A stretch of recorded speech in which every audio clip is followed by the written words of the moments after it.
107 పాత వాటిలో 105 పరిశుద్ధ ప్రభు యేసు స్తుతి స్తోత్రం నన్ను రక్షించినట్టి నా ప్రభువ. 107వ పాట పాట సంఖ్య 107 107 కొత్త వాటిలో, పాత వాటిలో అయితే 105.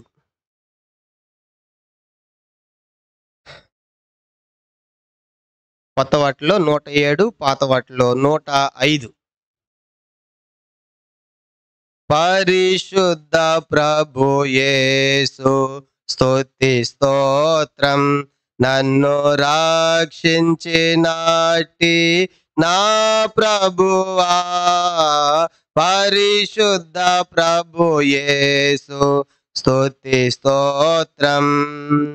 గొప్ప దేవుడవని నెరిగితిని, గొప్ప దేవుడవని నెరిగితిని, తప్పకుండా నీ నామము స్మరింతును, తప్పకుండా నీ నామము స్మరింతును. పరిశుద్ధ ప్రభు యేసు స్తుతి స్తోత్రం నన్ను రక్షించినట్టి నా ప్రభువా. పరిశుద్ధ ప్రభు యేసు స్తుతి స్తోత్రం. తండ్రి వైతివి నీవు పరమునందు, తండ్రి వైతివి నీవు పరమునందు, దండి ప్రియుడవు నీవు నా రక్షక, దండి ప్రియుడవు నీవు నా రక్షక. పరిశుద్ధ ప్రభు యేసు స్తుతి స్తోత్రం నన్ను రక్షించినట్టి నా ప్రభువా. పరిశుద్ధ ప్రభు యేసు స్తుతి స్తోత్రం. బహు విశ్వాసహీనుడ నాకు, బహు విశ్వాసహీనుడ నాకు, మహాప్రభువై నన్ను మోసెదవా, మహాప్రభువై నన్ను మోసెదవా. పరిశుద్ధ ప్రభు యేసు స్తుతి స్తోత్రం నన్ను రక్షించినట్టి నా ప్రభువా. పరిశుద్ధ ప్రభు యేసు స్తుతి స్తోత్రం. సజీవుడవైన విమోచకుడా, సజీవుడవైన విమోచకుడా, ఉజ్జీవమునొసగి లేపితివే, ఉజ్జీవమునొసగి లేపితివే. పరిశుద్ధ ప్రభు యేసు స్తుతి స్తోత్రం నన్ను రక్షించినట్టి నా ప్రభువా. పరిశుద్ధ ప్రభు యేసు స్తుతి స్తోత్రం. మంచి కాపరి నీవే మా యేసు ప్రభు, మంచి కాపరి నీవే మా యేసు ప్రభు. కొంచెమైనను కొదువా లేదికను, కొంచెమైనను కొదువా లేదికను. పరిశుద్ధ ప్రభు యేసు స్తుతి స్తోత్రం నన్ను రక్షించినట్టి నా ప్రభువా. పరిశుద్ధ ప్రభు యేసు స్తుతి స్తోత్రం. పరలోక ప్రధాన యాజకుడా, పరలోక ప్రధాన యాజకుడా, ఏ రీతిగా నిన్ను నే పూజింతును, ఏ రీతిగా నిన్ను నే పూజింతును. పరిశుద్ధ ప్రభు యేసు స్తుతి స్తోత్రం. నన్ను రక్షించినాటి నా ప్రభువా, పరిశుద్ధ ప్రభు యేసు స్తుతి స్తోత్రం. పరలోకములో నుండి వరుడేసు, పరలోకములో నుండి వరుడేసు అరుదెంచు నాకై హల్లెలూయా, అరుదెంచు నాకై హల్లెలూయా. పరిశుద్ధ ప్రభు యేసు స్తుతి స్తోత్రం. నన్ను రక్షించినాటి నా ప్రభువా, పరిశుద్ధ ప్రభు యేసు స్తుతి స్తోత్రం. చివరిగా మరొక పాట పాడతాం. వెనకాల చేర్చబడిన పాటలు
హిజ్కియా అని చూసాం. తర్వాత భాగము బలుడై గర్వించి తగ్గించు తరివేసుకున్న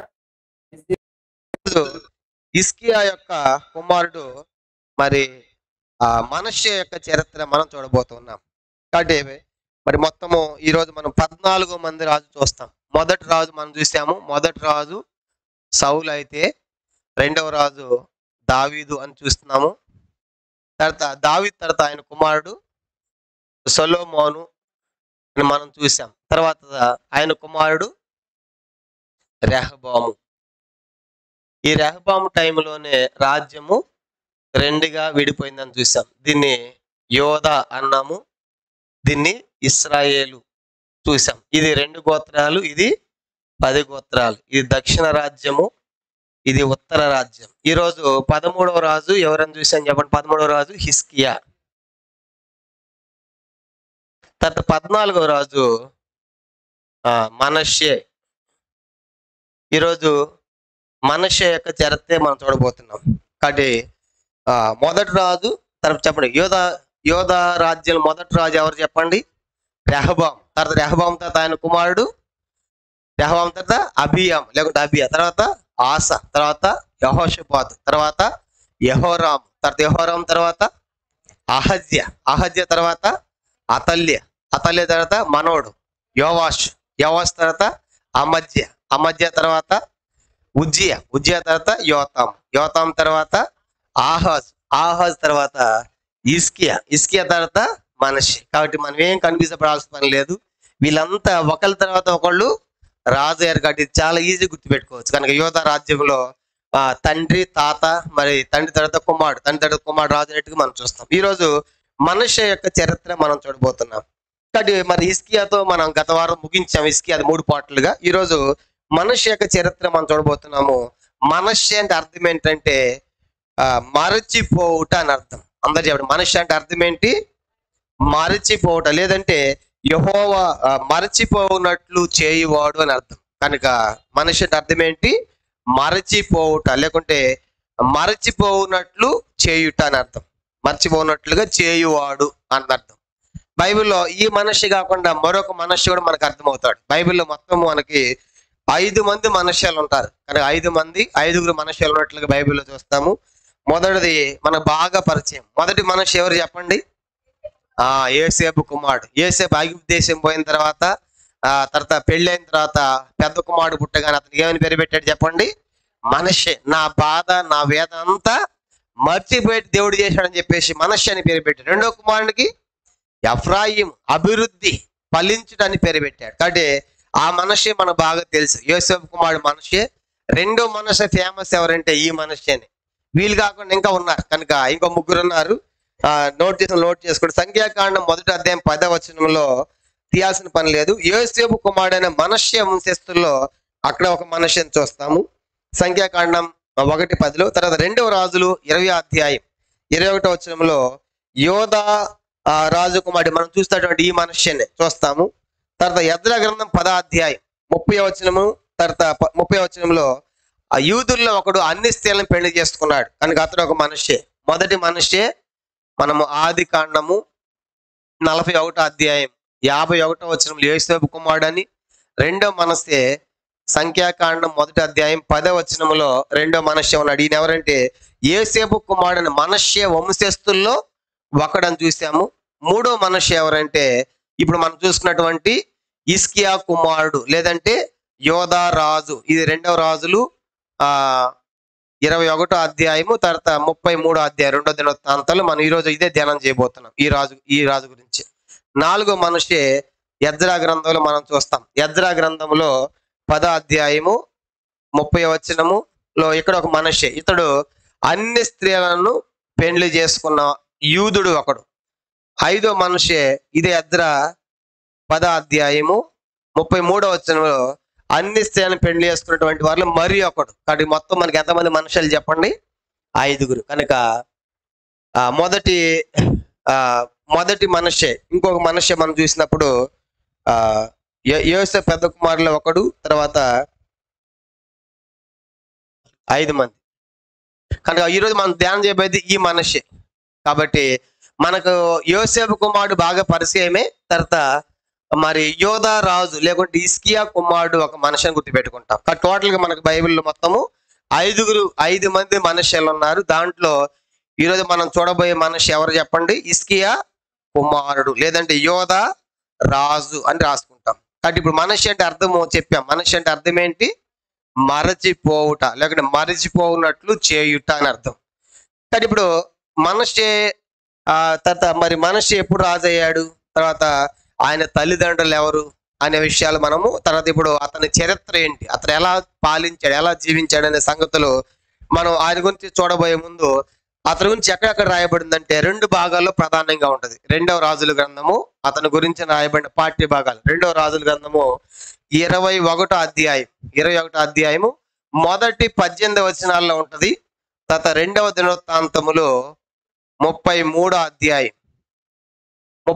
అధ్యాయము మొదటి 20 వచనాల్లో ఈ మనుష్య గురించి మనం చూస్తాం. కాబట్టి ఈరోజు మన ధ్యానం అంతా కూడా ఈ 2 అధ్యాయాల్లోనే ఉంటది. కనుక అర్థము మనిషి యెహోవా మర్చిపోనట్లు చేయటం అర్థము. తర్వాత 5 మంది మనుష్యులు ఉన్నారు. దాంట్లో మరి ఈరోజు మనం చూడబోయేది ఇస్కియా కుమారుడు లేదంటే యోధా రాజు. ఇతడు 14వ రాజు. ఎన్నో రాజు చెప్పండి? 14వ రాజు. కనుక ఇతని గురించి ఎక్కడ రాయబడిందంటే 2వ రాజులు మొదటి 18 వచనాల్లోను, తర్వాత 33వ అధ్యాయము మొదటి 20 వచనాల్లో ఇతని గురించి మనం చూస్తాం. కానీ ఇప్పుడు ఇతని యొక్క చరిత్రలకు మనం వెళితే చూడండి, అతని తండ్రి ఆల్రెడీ మనకు తెలుసు. చెప్పండి, తండ్రి ఎవరు చెప్పండి? ఇస్కియా తండ్రి అని మనకు తెలుసు. కనుక ఇస్కియా తండ్రి. ఇతని తల్లి ఎవరు, తర్వాత ఎప్పుడు రాజు అయ్యాడు అనే సంగతులు మనం చూస్తాం. చూడండి, 2వ రాజుల గ్రంథము 21వ అధ్యాయం. 2వ రాజులు 21వ అధ్యాయం. 2వ రాజుల గ్రంథము 21వ అధ్యాయం. చూడండి మొదటి వచనం. 2వ రాజులు 21వ అధ్యాయము 21వ అధ్యాయం మొదటి వచనాన్ని చదువుకుంటాం. 21 మొదటి వచనం చదవండి. మనష్షే ఏలన ఆరంభించినప్పుడు 12 ఏండ్ల వాడై యెరూషలేములో 55 సంవత్సరములు ఏలు. అతని తల్లి పేరు హెప్సీబా. ఇప్పుడు చెప్పండి, మనష్షే ఎన్ని సంవత్సరాల వయసులో రాజయ్యాడంట? 12 సంవత్సరాలు ఎప్పుడు రాజయ్యాడు. ఇంతకన్నా తక్కువ రాజు అయిన వాళ్ళు ఎవరు ఉన్నారా? చెప్పండి, ఎవరు ఇంతకంటే తక్కువ వయసులో రాజు అయింది? యోవాషు ఎప్పుడే రాజయ్యాడు? 7 సంవత్సరాలు యోవాషు. ఆ తర్వాత ఇంకా ఇంతకన్నా మనష్షే కంటే ఇంకా తక్కువ వయసులో రాజు అయింది. మొదటి ప్లేస్ లో యోవాషు వస్తాడు, 2వ ప్లేస్ లో ఇంకా ఆయన ఉంటాడు. చెప్పండి, ఇంకా అది మనకు అవ్వలేదు. కనుక ఎవరంటే యోషియా 8 సంవత్సరాల వయసులో రాజు అవుతాడు యోషియా. మనష్షే ఎన్ని సంవత్సరాలు చెప్పండి? మనష్షే 12. అంటే చిన్న వయసులో రాజు అయిన వారిలో ఎన్నో స్థానంలో ఉన్నాడు? 3వ స్థానంలో. మొదటి స్థానంలో అంటే 7 సంవత్సరాలకి రాజు అయ్యాడు యోవాషు. వాళ్ళ మేనత్త యెహోషబతు యెహోయాద పెంచారు కదా, 6 సంవత్సరాలు పెంచి 7వ సంవత్సరంలో రాజుని చేశారు. చిన్న వయసులో రాజు అయింది ఎవరంటే యోవాషు. ఆ తర్వాత 2వ స్థానంలో యోషియా, అది వచ్చే వారం మనం చూస్తాం. తర్వాత 3వ స్థానంలో మనష్షే ఉంటాడు. కాబట్టి రాజు చిన్న వయసులో రాజు అయిన వారిలో ఇతను 3వ స్థానంలో ఉన్నాడు. తర్వాత ఎక్కువ కాలం పరిపాలించిన వాళ్ళు ఎన్నో స్థానం ఉన్నాడు చెప్పండి? ఎక్కువ కాలం ఎన్ని సంవత్సరాలు పరిపాలించాడంట? 55 సంవత్సరాలు. 50 సంవత్సరాలు అంటే ఎక్కువ కాలం పరిపాలించిన వారిలో ప్రథమ స్థానంలో ఉన్నాడు. చెప్పండి, ఎన్నో స్థానం అది? చిన్న వయసు రాజైన దాంట్లోనే 3వ స్థానంలో ఉంటే ఎక్కువ కాలం పరిపాలించిన వారిలో ప్రథమ స్థానం. అంటే మనష్షే కంటే ఎక్కువ కాలం పరిపాలించిన ఎవరు కూడా అంటే 15 సంవత్సరాలు. అదొక గుర్తుపెట్టుకోండి. కనుక ఈ 2 కూడా గుర్తుపెట్టుకోవాలి. 3వ స్థానంలో చిన్న వయసులో రాజు అయ్యాడు, అందరికంటే ప్రథమ స్థానంలో ఎక్కువ కాలము పాలించిన వాడు అని గుర్తుపెట్టుకుంటాం. తర్వాత ఇతని తల్లి గురించి కూడా రాయబడింది. చూడండి, ఇతని తల్లి చదువుకున్నాం కదా. చెప్పండి, ఎవరంటే తల్లి పేరేంటి? హెప్సీబా. కనుక మనష్షే తల్లి పేరు హెప్సీబా. అంటే హిజ్కియాకి ఏమవుతుంది చెప్పండి? హిజ్కియాకి ఏమవుతుంది? భార్య. కాబట్టి హిజ్కియా హెప్సీబాల కుమారుడే మనష్షే అని గుర్తుపెట్టుకోండి. తండ్రి హిజ్కియా కదా, హిజ్కియా భార్య హెప్సీబా. కనుక హిజ్కియా హెప్సీబాల కుమారుడే మనష్షే. ఇంతకుముందు కూడా చెప్పాను, మనష్షే ఏ టైంలో పుట్టాడని కూడా చెప్పాను. హిజ్కియా టైంలో. హిజ్కియా ఎప్పుడు పుట్టాడు చెప్పండి? ఆయుష్ పొడిగించిన తర్వాత 18 సంవత్సరాలు పొడిగించిన తర్వాత మొత్తం ఇస్కియా జీవించిన కాలం ఎంత అని చూసాము? 29 సంవత్సరాలు కదా, 29 సంవత్సరాలు. దాంట్లో -15 చేస్తే చెప్పడా 14. అంటే 14 సంవత్సరాలకి ఇస్కియా చనిపోవాలి. ఆ 14 సంవత్సరాలప్పుడు ప్రార్థన చేసి దేవుడు అతనికి 15 సంవత్సరాలు పొడిగించాడు. అప్పుడు 15 ప్లస్ 14 29. అంటే మనషి ఏ టైంలో పుట్టి ఉండాలి? ఇతనికి 12 ఏళ్ళకి రాజు అయ్యాడంటే ఈ 15 సంవత్సరాల తర్వాతే ఆయుష్ పొడిగించబడిన తర్వాతే పుట్టాడని కూడా గుర్తుపెట్టుకుంటాం. కాబట్టి ఇప్పుడు ఇది మనషి యొక్క కుటుంబాన్ని చూసాం. కానీ తండ్రి ఇస్కియా, తల్లి హెప్సిబా 12 సంవత్సరాలకే రాజు అయ్యాడు. అందరికంటే ఎక్కువ సంవత్సరాలు 50 సంవత్సరాలు పరిపాలించాడు అనేది ఇది ప్రాథమికంగా తన యొక్క విషయాలు మనం జ్ఞాపకం పెట్టుకుంటాం. ఇప్పుడు అతను ఎలా పరిపాలించాడు అనే సంగతిలే మనం చూడబోతున్నాం. ఇది చాలా ప్రాముఖ్యమైనది కనుక మనుష్య చరిత్ర కూడా మనకు ఎన్నో పాఠాలు మనకు నేర్పిస్తా ఉంది. కాబట్టి ఇతను ఎలా పరిపాలించాడు, అతని పరిపాలన విధానము, అతను చేసిన కార్యాలు ఏంటి అనే విషయాలు మనం నేను వాక్యం మనం చూస్తాం. ఎంతో గొప్ప మంచి రాజు పుట్టాడు కదా, ఎంతో గొప్ప ఉన్నతమైన రాజుగా మనం చూసాం ఇస్కియాని. కనుక పాడైపోయిన దాన్ని ఎంతగా బాగు చేయించి మందిరాన్ని శుభ్రం చేశాడో అలాంటి వాడిని పుట్టినటువంటి వాడు ఈ మనిషి. ఇప్పుడు దినవృత్తాంతాలకు వెళ్తాం. 2 దినవృత్తాంతాలు ఈరోజు 2 అధ్యాయాలు చూస్తాం. చేయబెట్టుకోండి, ఇక్కడ అక్కడ తిరుగుతూ ఉంటాం. 2 దినవృత్తాంతాలు 35 అధ్యాయం, 2 దినవృత్తాంతాలు 33 అధ్యాయం, క్షమించండి 33 అధ్యాయము చూడండి. 2 దినవృత్తాంతాలు 33 అధ్యాయం మొదటి వచనం అయిపోయింది. 12వ రాజయ్యి యెరూషలేములో 55 సంవత్సరాలు ఏలాడు. అక్కడికి ఎందుకు వెళ్ళామంటే ఇక్కడ తల్లి పేరు రాయబడలా, కానీ రాజు గ్రంథంలో ఏం రాయబడింది చెప్పండి? తల్లి పేరు. అందుకే అక్కడెక్కడ 2 చదివితే మనకు పూర్తి డేటా మనకు వస్తుంది. కాబట్టి 2 చేపెట్టుకోండి, అక్కడెక్కడ తిరుగుతూ ఉంటాం. ఇప్పుడు 2వ వచనం, ఇతడు ఇశ్రాయేలు ఎదుట నుండి యెహోవా వెళ్ళగొట్టిన అన్యజనులు చేసిన హేయక్రియలను అనుసరించి యెహోవా దృష్టికి చెడు నడత నడిచెను. కాబట్టి ఇతడు చేసిన పని ఏంటంటే అన్యజనులు చేసినటువంటి హేయక్రియలు అంట. దేవుడు వాళ్ళని వెళ్ళగొట్టాడు. కనుక వెళ్ళగొట్టాడు ఎవరినంట? వాళ్ళని ఇశ్రాయేలు ఎదుట నుండి వెళ్ళగొట్టాడు. ఎక్కడ చెప్పండి? ఎక్కడ అది? కనానికి వెళ్ళేటప్పుడు చెప్పాడు కదా, మీరు అక్కడ ఎన్ని జాతుల ప్రజలు ఉంటారు? 7 జాతుల ప్రజలు ఉంటారు. వాళ్ళని వెళ్ళగొట్టి నేను మీకు ఆ దేశాన్ని ఇస్తున్నాను. మీరు ఆ దేశం పోయిన తర్వాత వాళ్ళు చేసినటువంటి ఆ హేయమైన క్రియలు ముందే చెప్పాడు దేవుడు. ద్వితీయోపదేశకాండం చేయబెట్టుకో. ద్వితీయోపదేశకాండం చూడండి 18వ అధ్యాయం. వాళ్ళు ఏమేమి క్రియలు చేశారు కూడా చెప్పాడు ద్వితీయోపదేశకాండం. వాళ్ళు కనాన్ దేశం వెళ్ళక ముందే కనుక వాళ్ళకి చెప్పాడు ఈ విషయాలన్నీ కూడా. మీరు అక్కడికి వెళుతున్నారు, వాళ్ళు హేయమైన క్రియలు చేశారు కాబట్టి, వాళ్ళు చెడ్డవారు కాబట్టి వాళ్ళని వెళ్ళగొట్టి మీకు ఇస్తున్నాను. మీరు అక్కడ పోయిన తర్వాత వారిలాగా చేయకూడదు. ద్వితీయోపదేశకాండం 18వ అధ్యాయము చూడండి 9వ వచనం నేను చదువుతాను. ద్వితీయోపదేశకాండం 18వ అధ్యాయము 9వ వచనం నేను చదువుతున్నాను. ద్వితీయోపదేశకాండం 18వ అధ్యాయం 18 చాప్టర్ వర్స్ 9, 18:9. నీ దేవుని యెహోవా నీకు ఇచ్చిన దేశమున నీవు ప్రవేశించిన తరువాత ఆ జనముల హే కృత్యములను నీవు చేయ నేర్చుకొనకూడదు. కాబట్టి మీరు ఆ దేశం వెళ్తున్నారు, కనాన్ దేశం. అక్కడ 7 జాతుల ప్రజలు ఉన్నారు. అక్కడ పోయిన తర్వాత వారు చేసిన పనులు మీరు చేయకూడదు. హేయమైన ఏం చేశారు వాళ్ళు? 10వ వచనం, తన కుమారునైనను తన కుమార్తెనైనను అగ్నిగుండము దాటించు వాడినైనను, శకునము చెప్పు సోదెగానైనను, మేఘ శకుములను గాని సర్పశకునములను గాని చెప్పు వాడినైనను, సిల్లంగి వాడినైనను, మాంత్రికునైనను, ఇంద్రజాలకునైనను, కర్ణ పిచాచము నగువాడినైనను, దయ్యముల యొక్క విచారణ చేయువాడినైనా మీ మధ్య ఉండనీయకూడదు. కాబట్టి ఇవన్నీ అక్కడ ఉన్నాయి. కాబట్టి ఎక్కడ ఉన్నాయంటే ఇవన్నీ ఎక్కడ ఉన్నాయి? ఆ కనాన్ దేశంలో ఉన్నాయి. ఆ 7 రకాల ప్రజలు ఇవన్నీ పాటిస్తున్నారు. ఈ హేయమైన క్రియలు వాళ్ళు చేస్తున్నారు. కానీ ఇప్పుడు మీరు ఆ దేశం మీకు ఇస్తున్నాను. ఎందుకు ఇస్తున్నానంటే ఇలాంటి భయంకరమైన హేయమైన క్రియలు వాళ్ళు చేస్తున్నారు కాబట్టి వారిని వెళ్ళగొట్టి మీకు ఇస్తున్నా.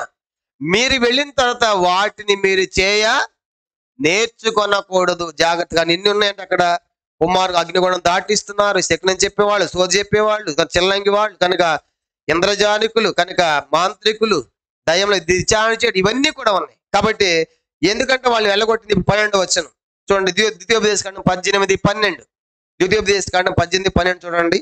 వీటిని చేయి ప్రతి వాడును యెహోవాకు హేయుడు. ఆ హేయములైన వాటిని బట్టి నీ దేవుని యెహోవా నీ ఎదుటి నుండి ఆ జనములను వెళ్ళగొట్టుచున్నాడు. ఇప్పుడు చెప్పండి, ఆ 7 రకాల ప్రజలు వెళ్ళగొట్టింది ఎందుకంటే దేవుడు దేవుడికి ఆ క్రియలు చాలా హేయమైనవి కాబట్టి వాళ్ళు ఇలాంటివి చేశారు కాబట్టి దేవుడు వారిని అక్కడి నుంచి వెళ్ళగొడుతున్నాడు. మీరేదో మంచివాళ్ళని కాదు కనుక, కాబట్టి మేమేమో భక్తి పరులము, మేము నీతిమంతులం, మేము ఇశ్రాయేలుని కాబట్టి వెళ్తున్నాం అనుకోవద్దు. కనుక మీరు కూడా మంచివాళ్ళేం కాదు. ద్వితీయోపదేశకాండం 9వ అధ్యాయము చూడండి, ఇక్కడ 9వ అధ్యాయంలో ఆ మాట స్పష్టంగా చెప్తాడు. మీరు మంచివాళ్ళని మీకు ఆ దేశం ఇట్లా, వాళ్ళు చెడ్డవాళ్ళు కాబట్టి వాళ్ళని వెళ్ళగొడుతున్నాను, మరి మీకెందుకు ఇస్తున్నానంటే ఇక్కడ చెప్పాడు. ద్వితీయోపదేశకాండం 9వ అధ్యాయం చూడండి 4-5 వచనాలు. ద్వితీయోపదేశకాండం 9వ అధ్యాయము 4-5 వచనాలు. నీ దేవుని యెహోవా నీ ఎదుటి నుండి వారిని తోలివేసిన తర్వాత, ఎవరిని? 7 జాతుల వారిని తోలివేసిన తర్వాత, నేను ఈ దేశంలో స్వాధీనపరచుకున్నట్లుగా యెహోవా నా నీతిని బట్టి నన్ను ప్రవేశపెట్టినని అనుకొనవద్దు. ఈ జనముల చెడుదను బట్టి యెహోవా నీ ఎదుటి వారిని వెళ్ళగొట్టుచున్నాడు. కాబట్టి 5వ వచనం, నీవు వారి దేశంలోకి వచ్చి దానిని స్వాధీనపరచుకున్నటకు నీ నీతి అయినను నీ హృదయ యథార్థత అయిన హేతువు కాదు. ఈ జనముల చెడుతనను బట్టి యెహోవా నీ పితరులైన అబ్రహాము ఇస్సాకు యాకోబులతో ప్రమాణము చేసిన మాటను స్థాపించుటకై నీ దేవుని యెహోవా వారిని నీ ఎదుటి నుండి వెళ్ళగొట్టుచున్నాడు. చాలండి. ఇప్పుడు 2 విషయాలు చెప్పాడు. ఓ ఇశ్రాయేలులారా, మీరు వెళ్ళే దేశంలో వాళ్ళంతా హేయమైన కీళ్ళు చేస్తున్నారు, కనుక అసహ్యమైన కీళ్ళు చేస్తున్నారు, వారిని వెళ్ళగొట్టి మీకు ఇస్తున్నా, కానీ మీరు వెళ్ళి ఏం చేయకూడదు, ఆ క్రియలు మళ్ళా చేయకూడదు అని చెప్పాడు. మరి వాళ్ళని ఎందుకు వెళ్ళగొడుతున్నాను అంటే 2 కారణాలు చెప్పాడు. ఒక కారణం ఏంటి చెప్పండి, ఆ ప్రజలు చెడ్డవారు, హేయమైన క్రియలు చేసేవారు కాబట్టి, చెడ్డవారు కాబట్టి వాళ్ళు వెళ్ళగొడుతున్నారు, మొదటి కారణం. రెండవది ఏంటంటే, మరి మీరు మంచివాళ్ళ, మేము నీతిని బట్టి మా యథార్థతను బట్టి మేము యూదులం కాబట్టి తీసుకెళ్ళాలనుకుంటున్నాము, జాగ్రత్త, మీలో కూడా నీతి లేదు యథార్థత లేదు. మరి మీకు ఎందుకు ఇస్తున్నానంటే, నేను అబ్రహాము ఇస్సాకులు ఏం చేశాను చెప్పండి, ప్రమాణం చేశా, వాగ్దానం చేశా, వారిని బట్టి మీకు ఇస్తున్నా, మీరు మంచోళ్ళని కాదు. చూసారా, దేవుడు అంటాడు. కాబట్టి మనం కూడా కొన్నిసార్లు నిన్ను బట్టి కాదులే, పాపం వాళ్ళు చాలా మంచివాడు అండి, పోయిన అంటారు. వాడు చెడ్డ పని చేసిన వాడు పిల్లవాళ్ళు, ఎందుకు వాళ్ళ నాన్న చాలా మంచివాడు కాబట్టి. కనుక అట్లా ఉంటుంది. ఇప్పుడు దేవుడు అంటాడు, మీరు మంచివాళ్ళేం కాదు, కానీ మీకు ఎందుకు ఇస్తున్నానంటే, నేను మీ పితరులకు ప్రమాణము చేశాను కాబట్టి మీరు ఆ దేశం వెళ్ళారు కాబట్టి, మా నీతిని బట్టి మా భక్తిని బట్టి మా యథార్థతను బట్టి వెళ్ళామని మీరు అనుకోవద్దు అని దేవుడు స్పష్టంగా చెప్పాడు. కాబట్టి 2 గుర్తుపెట్టుకుని, ఒకటి ఆ జనం చెడ్డవారు కాబట్టి వాళ్ళని వెళ్ళగొట్టాను, రెండోది మీ పితరులను వాగ్దానము చేశాను కాబట్టి మీకు ఆ దేశం ఇచ్చాను. కాబట్టి ఇప్పుడు ఇవన్నీ కూడా ఇది ఎందుకు చదివామంటే, ఇప్పుడు యెహోవా వెళ్ళగొట్టిన క్రియలను ఇప్పుడు ఎవరు చేస్తున్నారు చెప్పండి, మనషే. చూడండి అక్కడ 2 దినవృత్తాంతాలు 35వ అధ్యాయం చదువుకున్నాం కదా. ఇప్పుడు ఈ హేయమైన క్రియలు మనం చదువుకున్నటువంటి ఇవన్నీ కూడా ఇప్పుడు 33వ అధ్యాయం, 2 దినవృత్తాంతాలు 33వ అధ్యాయము చూడండి. ఇతడు యెహోవా ఇశ్రాయేలు ఎదుటి నుండి యెహోవా వెళ్ళగొట్టిన అన్యజనులు చేసిన హేయ క్రియలను అనుసరించి యెహోవా దృష్టికి చెడు నడత నడిచేను. కాబట్టి ఇప్పుడు మనం చదువుకున్నాం కదా లిస్ట్ అంతా కూడా, ఏమేమి లిస్టు, ఆ హేయమైన క్రియలు ఏమేమి చేశారో కూడా రాజుల గ్రంథకర్త బాగా రాశాడు. 2వ రాజుల గ్రంథము చూడండి 21వ అధ్యాయం. ఆ హేయమైన క్రియలు ఏమేం చేశాడు మనషే ఆయన మెన్షన్ చేశాడు. చదువుకుంటాం 2వ రాజులు 21వ అధ్యాయం. 21వ అధ్యాయం ఏంటంటే ఆ హేయమైన క్రియలు చూడండి 21వ అధ్యాయము 2వ వచనం, 2 నుంచి 2వ రాజులు 21వ అధ్యాయం 2వ వచనం. అతడు యెహోవా దృష్టికి చెడుతనము జరిగించుచు ఇశ్రాయేలు ఎదుట నిలవకుండా యెహోవా వెళ్ళగొట్టిన జనములు చేసినట్లు హేయక్రియలు చేయుచు వచ్చాను. ఏంటి ఆ హేయక్రియలు? 3వ వచనం. తన తండ్రి అయిన హిజ్కియా పడగొట్టిన ఉన్నత స్థలంలో అతడు తిరిగి కట్టించి, తర్వాత బయలు దేవతకును బలిపీఠములను కట్టించి ఇశ్రాయేలు రాజును ఆహాబు చేసినట్లు దేవతా స్తంభములను చేయించి నక్షత్రములకు మొక్కి వాటిని పూజించుచుండెను. చూసారా, ఇక్కడ అతడు చేసినటువంటి ఆ హేయమైన క్రియలన్నీ కూడా లిస్టు రాశాడు. ఒకటేంటంటే, ఇతడు రాజని వెంటనే హిజ్కియా ఏ బలిపీఠాలైతే ఉన్నత స్థలాలు పడగొట్టాడో ఆ ఉన్నత స్థలాలు మళ్ళీ తిరిగి ఏం చేశాడంట, కట్టించాడు. చూడండి ఎంత భయంకరము, ఎంత మంచి రాజు హిజ్కియా. రాజుని వెంటనే మందిరాన్ని బాగు చేసి దేశంలోని బలిపీఠాలను ఉన్నత స్థలాన్ని కొట్టివేస్తే హిజ్కియా, అతను కడుపు పుట్టినటువంటి వాడు మనషి ఇప్పుడు ఏం చేస్తున్నాడు చెప్పండి, మళ్ళీ తిరిగి కట్టిస్తున్నాడు. కనుక ఉన్నత స్థలాలు కట్టించాడంట, తర్వాత బలిపీఠాలు కట్టించాడు. ఆహాబు చేసినట్లు, చూసారా ఇక్కడ ఆహాబు అంటే ఎక్కడ రాజు ఈయన? ఇశ్రాయేల్ రాజు. ఇంకా మనం చూడలేదు కనుక ఆహాబు ఇశ్రాయేల్ 10 గోత్రాల్లో రాజుగా ఉంటాడు ఆహాబు. కనుక ఆహాబు చేసినట్టు చేస్తున్నాడు ఇతడు. కాబట్టి ఆహాబు ఏం చేశాడంటే, ఆహాబు టైములు ప్రధానంగా రెండు విషయాలు మనకు అర్థమవుతాయి. ఒకటి, ఆహాబు బయలుదేవతను ఆరాధించాడు. చెప్పండి, ఎవరు ఆరాధించాడు? ఆహాబు. ఆహాబు భార్య ఎవరు? యెజెబెల్. కాబట్టి నాబోతును చంపించారు కదా, గుర్తుకొస్తుంది కదా, చంపించారు. కాబట్టి బయలుదేవతను సేవించిన వాడు. కాబట్టి బయలుదేవతను సేవించాడు. కాబట్టి ఇప్పుడు ఇతడు కూడా ఏం చేస్తున్నాడు చెప్పండి? వాళ్ళు చేసినట్లుగా బయలుదేవతను ప్రతిష్ఠిస్తున్నాడు. రెండవదిగా ఆహాబు టైంలో ఏం చేసిందంటే, ఆహాబు భార్య యెజెబెలు యెహోవా ప్రవక్తలను ఏం చేసింది చెప్పండి? చంపించింది. కాబట్టి ఇప్పుడు ఇతడు ఆహాబు చేసినట్లంటే అర్థం ఏంటి? ఆహాబు లాగా బయలుదేవతను ఇక్కడ తీసుకొస్తున్నాడు. రెండవదిగా యెహోవా ప్రవక్తలను చంపించాడు. మనిషి చంపించాడు. తర్వాత మనకు అర్థమవుతుంది ఎలా చంపించాడో చూస్తాం. కాబట్టి ఆహాబు చేసినట్లంటే రెండు విషయాలు గుర్తుపెట్టుకోండి. ఒకటి, బయలుదేవతను సేవించాడు ఆహాబు. ఈ మనిషి కూడా బయలుదేవతను తీసుకొచ్చాడు. రెండు, ఆహాబు యెజెబెలు యెహోవా ప్రవక్తలను చంపిన వారు, రక్తం ఒలికించిన వారు. మనిషి కూడా ఆహాబు చేసినట్లంటే ఇతడు కూడా ఏంటంటే యెహోవా ప్రవక్తలను చంపినట్టుగా మనం కింద వచనాలు చూస్తాం. కాబట్టి ఇప్పుడు ఆహాబు చేసినట్లుగా చేసి ఇంకేం చేస్తున్నాడని చెప్పండి, చూడండి 3వ వచనంలోనే. నక్షత్రములకు మొక్కి వాటిని పూజించుచుండెను. చెప్పండి, ఏటి మొక్కుతున్నాడంటే అతడు? నక్షత్రాలకు మొక్కుతున్నాడండి. ఎంత భయంకరము! కనుక నక్షత్రాలు అంటే నక్షత్రాలు కూడా అతనికి దేవత అయిపోయింది. కనుక నక్షత్రాలు స్వయం ప్రకాశకాల? చెప్పండి, నక్షత్రాలు స్వయం ప్రకాశకాలేనా కాదా? కాబట్టి చంద్రుడు స్వయం ప్రకాశం కాదు. కనుక సూర్యుడు పడితేనే ఆ వెలుతురు వస్తుంది. కాబట్టి ఇప్పుడు ఏమై నక్షత్రాలను కూడా పూజిస్తున్నారు. కానీ ఇవన్నీ కూడా ఎవరి క్రియలు? ఆ కనాను దేశంలో ఉన్నటువంటి 7 రకాల జనాలు చేసిన క్రియలు. వాటినే పాటించాడు ఆహాబు. ఆహాబులకు ఇతను కూడా అవే చేస్తున్నాడు. కాబట్టి దేవుడు ఏం చెప్పాడు? మీరు ఆ దేశం వెళ్ళిన తర్వాత అవి చేయొద్దంటే అవే చేస్తున్నాడు. కనుక నక్షత్రాలు కూడా పూజించాడంట, వాటిని కూడా మొక్కాడు. ఇంకా మనం గమనించామంటే చూడండి, ఇంకా మనం గమనించామంటే ఇంకేం చేస్తున్నాడంటే కింద వచనాలు చూసినట్లయితే కింద వచనం 4వ వచనం.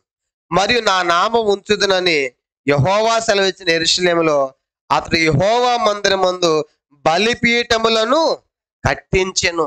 బలిపీఠాలు ఎక్కడ కట్టించాడంట? యెహోవా మందిరములో. ఎంత ధైర్యం మనిషికి! కనుక బయట కట్టించాడు. కనుక పునఃస్థలాలు నిలిపాడు, దేవతా స్తంభాలు నిలిపాడు, ప్రతిమలు నిలిపాడు. కనుక నక్షత్రాలు పూజిస్తున్నాడు.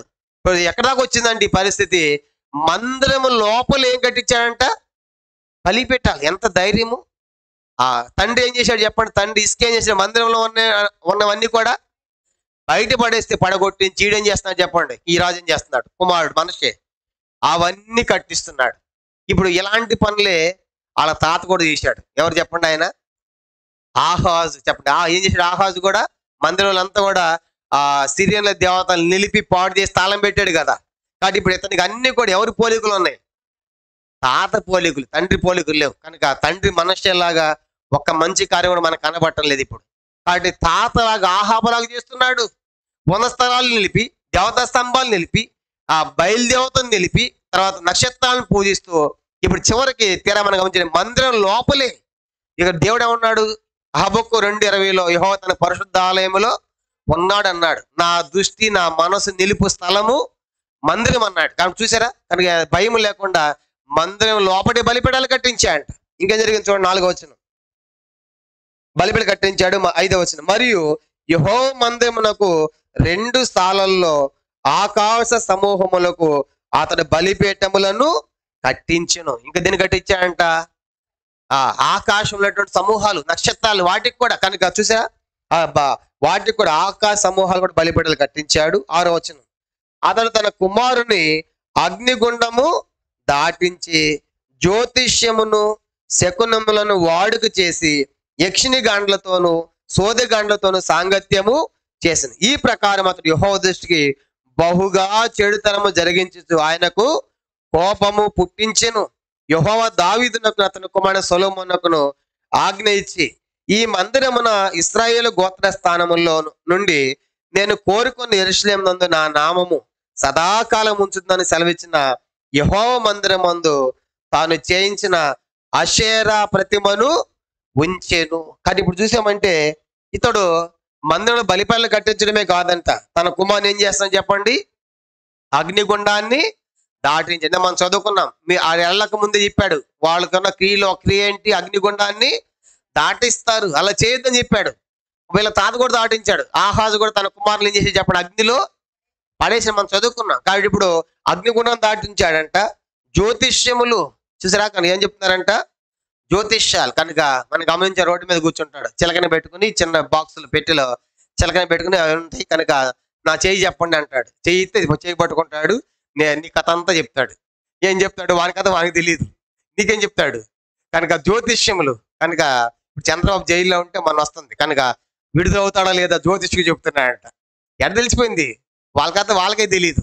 కాబట్టి జ్యోతిష్యములు వాడికి అయిపోయిందంట, శకునములంట, యక్షినిగాండ్లంట, సోదిగాండ్లంట. కనుక ఇవన్నీ కూడా ఆ 7 రకాల జాతుల యొక్క క్రియలు చేసి యెహోవా మందిరంలో ఫైనల్ గా ఏం నిలిపాడంటే చెప్పండి, ఏం నిలిపాడంట?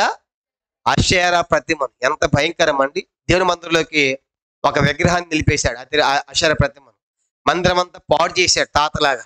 కాబట్టి మనం గమనించామంటే ఇతడు లక్షణాలు దాదాపుగా ఒక 13, 14 పాపాలు చేసినట్టుగా మనకు కనబడుతుంది మనిషి. కనుక గమనించామంటే ఉన్న స్థలాలను కట్టించడము, దేవతా స్తంభాలు నిలబడటము, ఆకాశ నక్షత్రాలను పూజించటము, తర్వాత మరి బలిపీఠాలు, మందిరం లోపల బలిపీఠం కట్టించటము, తర్వాత మనం గమనించంటే అగ్నిలో దాటించడం పిల్లలను, జ్యోతిష్యము, శకునము, యక్షిణి గాండ్లు, సోది గాండ్లు. కనుక ఇవన్నీ కూడా మనం చూస్తే మనకేం అర్థం అవుతుందంటే ఇవన్నీ కూడా అన్యజనుల హేయమైన క్రియలుగా మనకు అర్థమవుతుంది. కాబట్టి ఇవన్నీ కూడా ఇప్పుడు తండ్రిలాగా లేకుండా తాతలాగా ఇవన్నీ కూడా నిలిపాడంట. ఇవన్నీ నిలిపాడు. చూడండి, ఇవన్నీ నిలిపితే ఇప్పుడు ఆకాశ నక్షత్రాలకు కూడా అతను బలిపీఠాలు కట్టించాడు.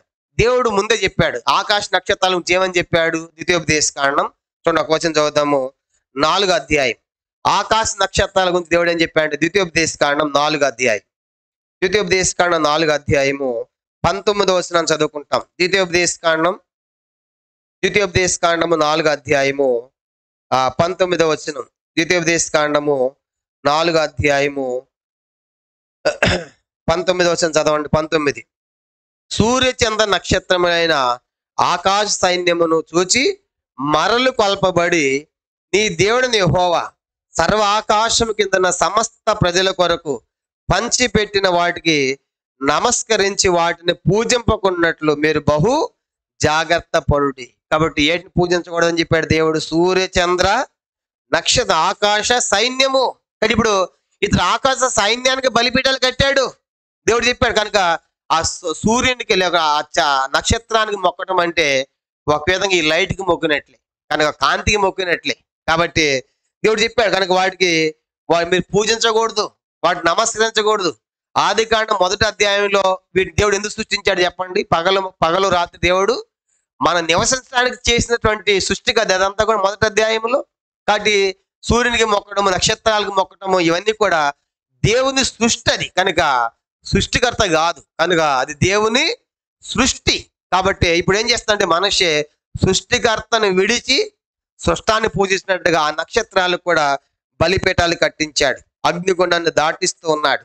కాబట్టి ఇలాంటి భయంకరమైన కార్యాలు చేస్తున్నాడు. చూడండి, 2వ దినవృత్తాంతాలు 33వ అధ్యాయం. ఒకసారి అడిగి వెళ్తాం. 33వ అధ్యాయము, 2వ దినవృత్తాంతాలు 33వ అధ్యాయము 6వ వచనం చూడండి.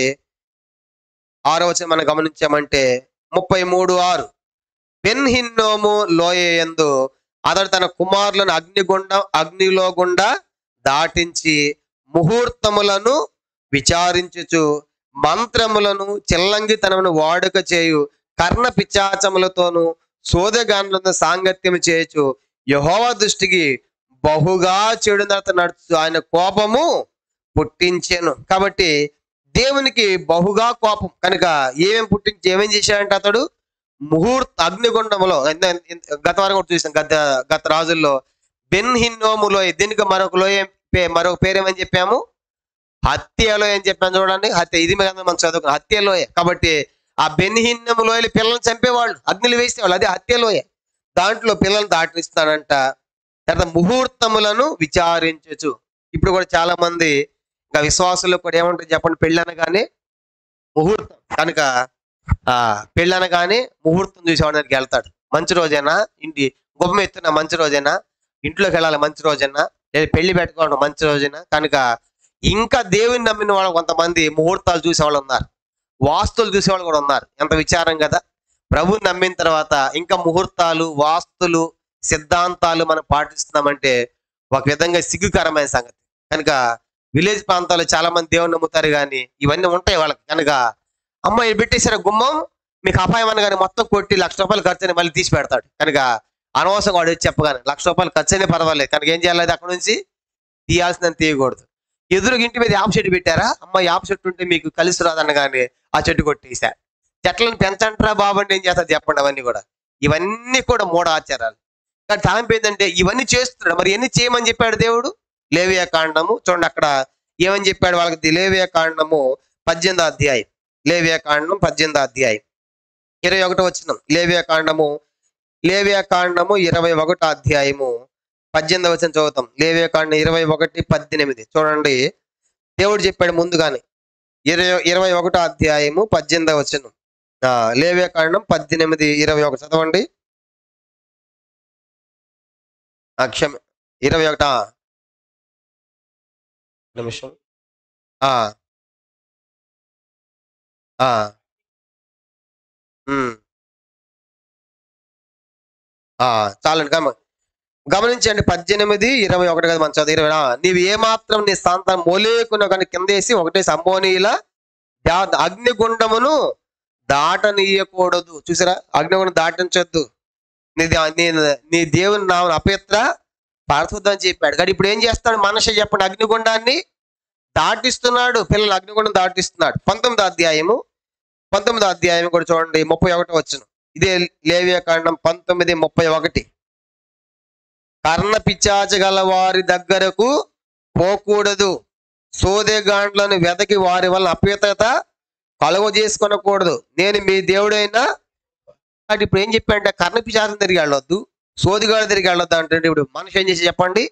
ఆ కర్ణ పిచాచం గలవారు, జ్యోతిష్కుడు, సోది చెప్పేవాడు, యక్షినిగాండ్లు, సోదిగాండ్లతో సాంగత్యము చేస్తున్నాడు. ఇక్కడ ఇవన్నీ కూడా అన్య జనుల యొక్క హేయమైన క్రియలన్నీ కూడా పాటిస్తున్నాడు. ఇంకా శకునాలు కూడా చూశాడంట. శకునాలు కూడా మనిషి చూడండి, నిర్గమకాండం 22వ అధ్యాయం.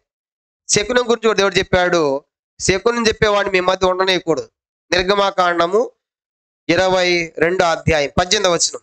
నిర్గమకాండము 22వ అధ్యాయము 18. శకునము చెప్పు దానిని బ్రతుకనీయకూడదు చాలండి. కనుక శకునము చెప్పేదాన్ని ఉండకూడదు. శకునం వద్దు, కర్ణ పిచాచం వద్దు, చిల్లంగితనం వద్దు, సోది వద్దు, యక్షగాండ్ల వద్దు. కనుక ఇవన్నీ కూడా ముందే చెప్పాడు దేవుడు ధర్మశాస్త్రంలో, ఇవన్నీ చేయకూడదని. కానీ ఇప్పుడు ఇవన్నీ కూడా ఆ 7 జనాలు చేసేటువంటి హేయమైన క్రియలవి. కనుక ఇప్పుడు ఈ యెహోవా ఏ జనాలకి వెళ్ళగొట్టాడో ఆ క్రియలన్నీ కూడా ఈ మనిషి పాటించినట్లుగా మనకు అర్థమవుతుంది. ఇవన్నీ పాటించంట ఇశ్రాయేలును మోసపుచ్చాడు.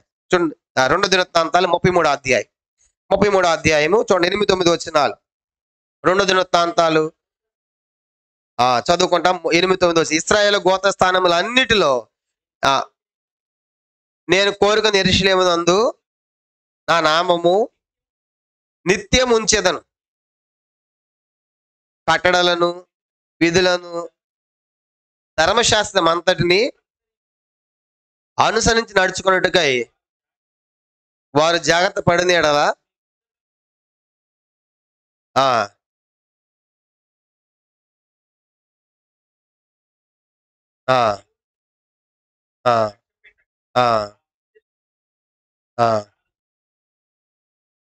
చాలండి. కనుక ఇప్పుడు ఏం చేశారంటే మందిరంలో మీరు కనుక నా ధర్మశాస్త్రం ప్రకారం మీరు పాటించారంటే మిమ్మల్ని ఆ దేశం నుంచి తొలగించను, కనుక మీకు సదాకాలం ఇస్తాను అది అని చెప్పాడు దేవుడు. అయితే ఆ మాటలను లక్ష్య పెట్టకుండా ఆ మందిరం లోపల బలిపీఠాన్ని కట్టి చెక్కుడు ప్రతిమ. ఏ ప్రతిమ అంటే చెక్కుడు. ఏంటి ఆ ప్రతిమ పేరు? మన చదువు రాజుల గ్రంథం చదివాం. ఏంటది?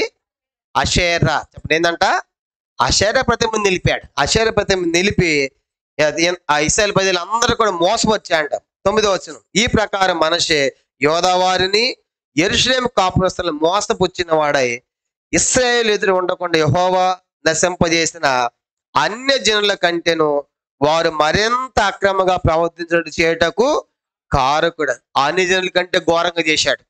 కనుక ఇప్పుడు మనం చూసినన్ని కూడా మనిషి యొక్క పాపములు. ఇప్పుడు మనిషి జీవితాన్ని మొత్తము 5 భాగాలుగా విభజిస్తే, ఒకటి మనుష్య యొక్క పాపములు అని డివైడ్ చేస్తాము అతని జీవితం. రెండవదిగా మనుష్యని దేవుడు ప్రేమించుట.